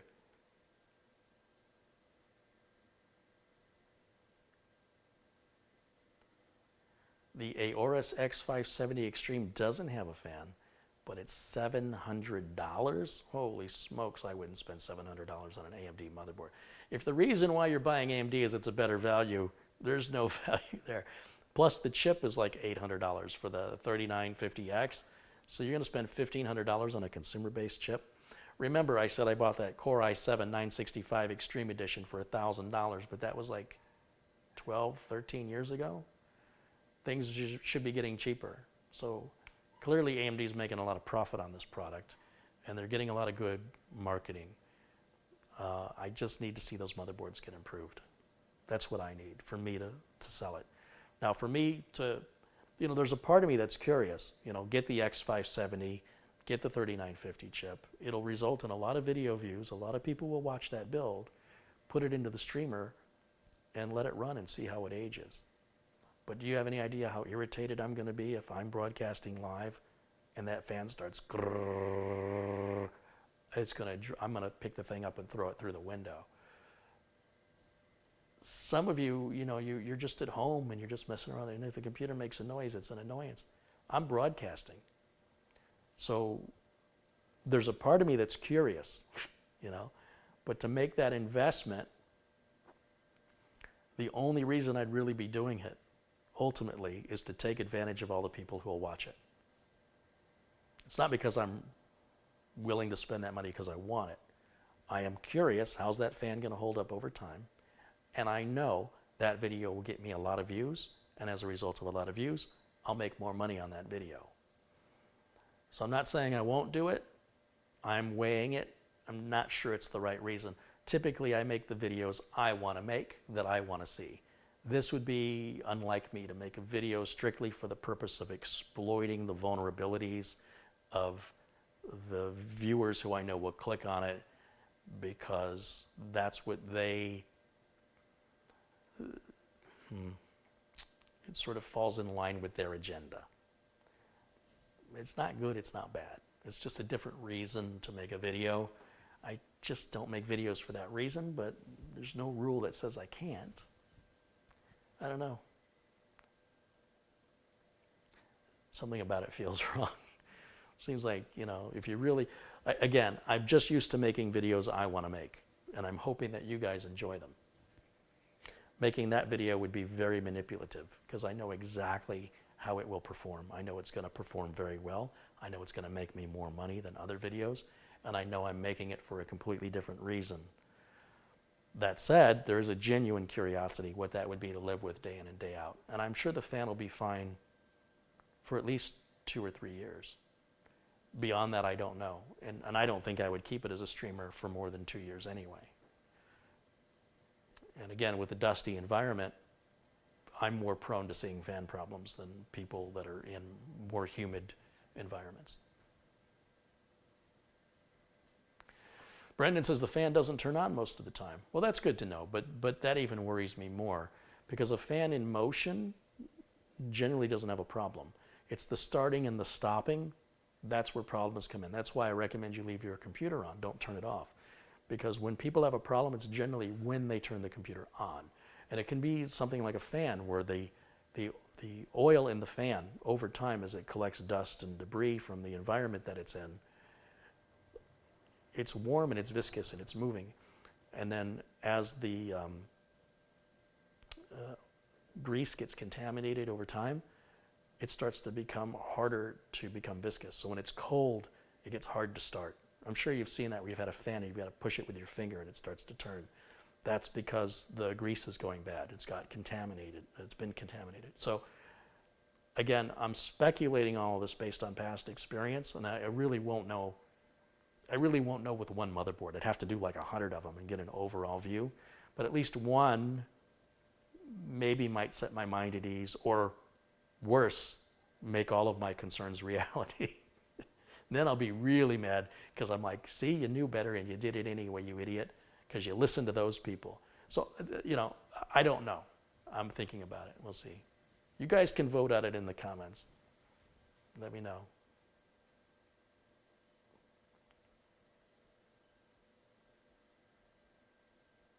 I wouldn't sell it to a customer, but I'd make myself the guinea pig.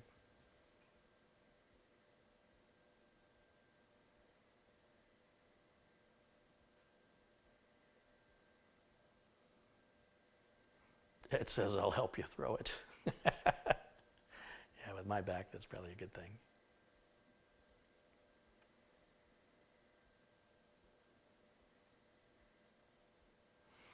Any suggestions on what to do when the CPU cooler is bending the motherboard? Motherboards are made to be bent. They're okay. There's tolerances built in so that they're a little bit flexible. I don't think you've got a problem.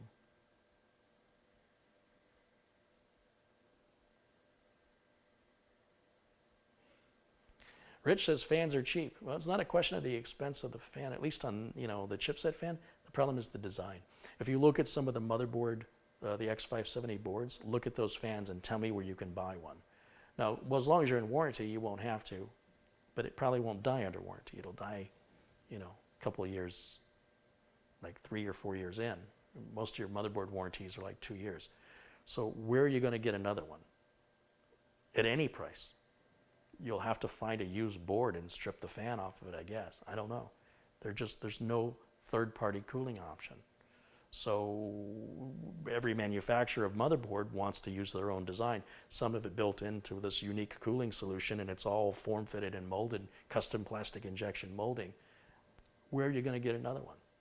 So I'd rather not have it. It's a moving part. Moving parts are eventual points of failure, guaranteed. Guaranteed. It will fail. I don't know how long it'll take. Depends on the environment. It depends on how it's used. But it will fail. Everything that has a moving part will fail.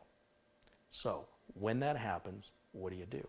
Now, if you're somebody, again, who is going to replace the system every 2 years, it really won't be an issue for you. Because if it were to be an issue, it'd be covered under warranty. Once you're outside of warranty, what's your plan?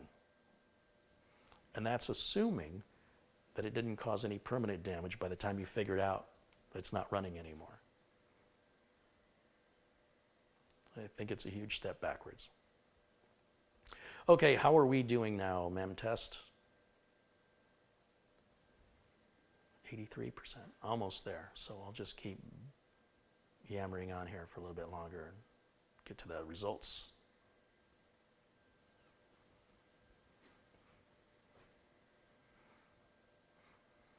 What's next in the pipeline? Tomorrow is a new build. Mitch will be joining me. Tomorrow we'll start at 12 p.m. Pacific time. That's 1 p.m. my time, 3 p.m. Eastern.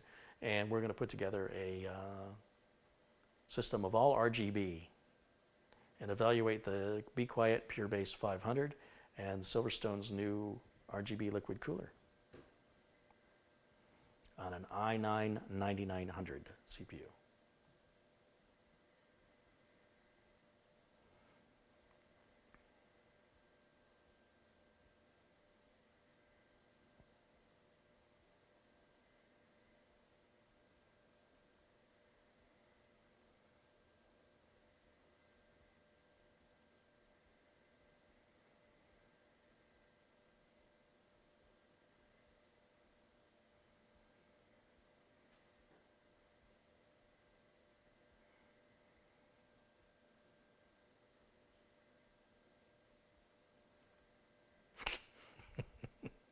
This is Die Hard, a Christmas movie. The debate that will never end.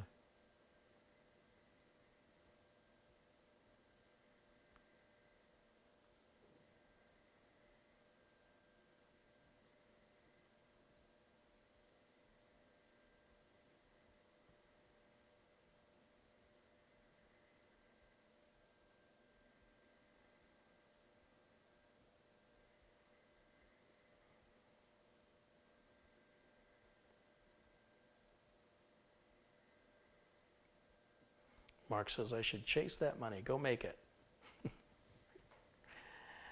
Yeah, it might be time for me to shift my thinking a little bit. If I want to continue to grow the channel, I may have to start doing some things a little differently. Things I don't want to do. But not this month. Everything's great, so I'm not worried about it now. But I imagine 2020 is going to show some pretty significant changes to this channel, including the possibility of being in a studio.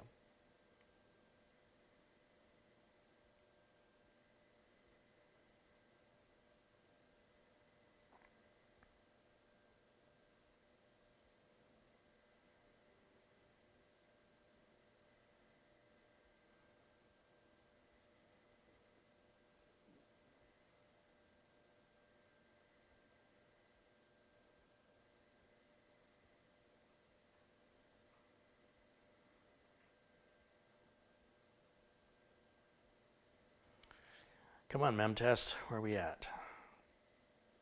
92%. We're getting there.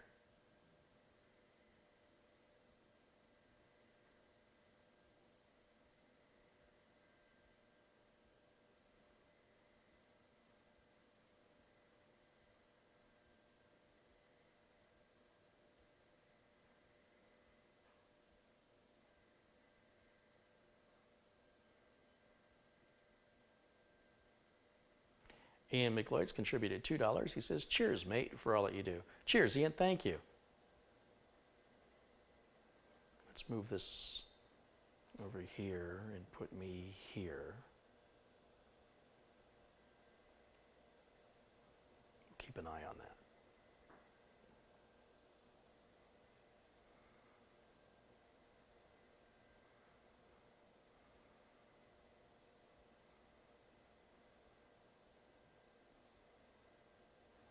I'll stand over here.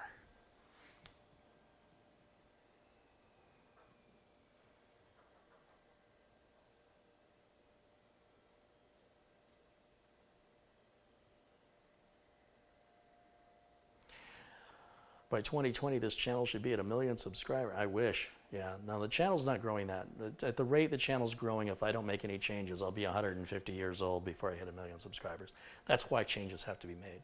It's growing, but it's not growing at the speed I need it to. If I want to hit certain milestones, I have to do some things differently. So what I'm doing is working, but it's not working well enough, for lack of a better explanation. So I'm just going to have to do some things differently.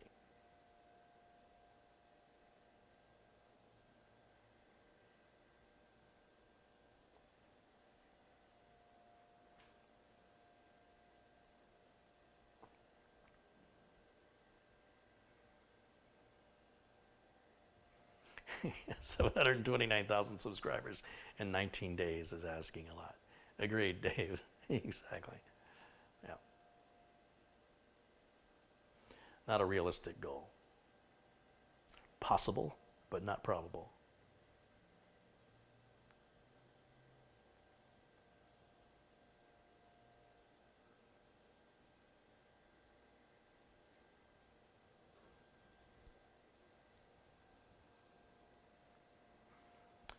Maybe do more cooking videos. I would love to have the time to do some more cooking videos. I really enjoy making them. And obviously I won't be able to do that in a studio because the studio is a professional office building, not a kitchen. But I am planning to do more as time permits. I have to take care of customers first and foremost. And I'm swamped, so I don't have any, I guess I'm trying to say, I don't have any schedule in mind right now for when I can do it next. But when the opportunity avails itself, I'll certainly take advantage of it.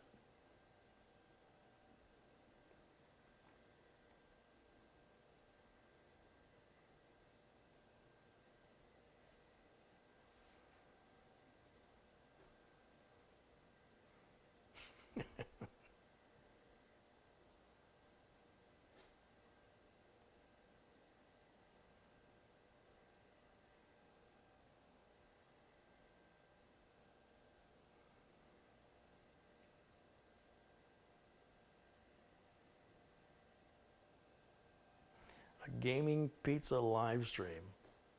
Sounds delicious.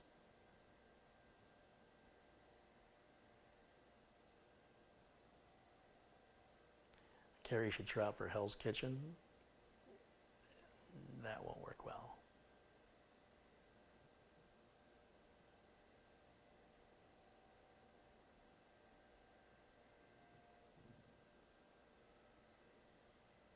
Everything will be deep fried in Hell's Kitchen, in my Hell's Kitchen. How is Subaru Mike doing? So Mike got his building done, and he's been working out of it now for a few months. And he's been sort of under the hammer to get a bunch of engines rebuilt. And I think he's finally starting to get caught up. I still have content, original content that I haven't edited yet with Mike. Another one of these days projects I'll get to. unfortunately, the Subaru videos, they don't appeal to a lot of people. The people they appeal to are very loyal and very vocal, but they're simply not gaining the traction that I was hoping they would.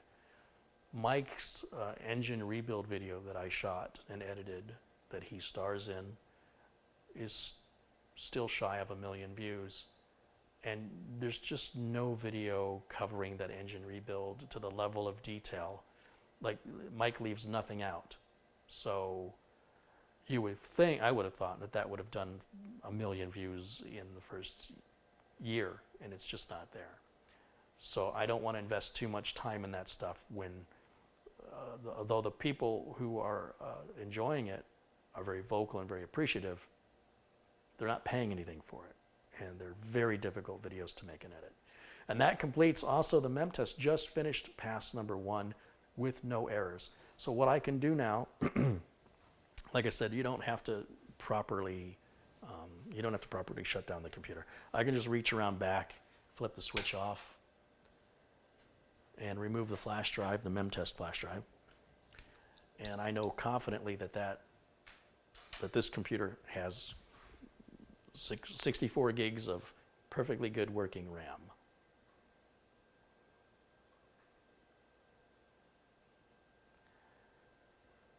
And that's going to wrap up today's video. So let me give a shout out once again to everybody who's contributed during the live stream today. Ian McLeod, Andrew Charlesworth, Anders Bering, Mike Dane, Reynold Hambrick, Mike Z, Kelly McLaughlin, Mark Y,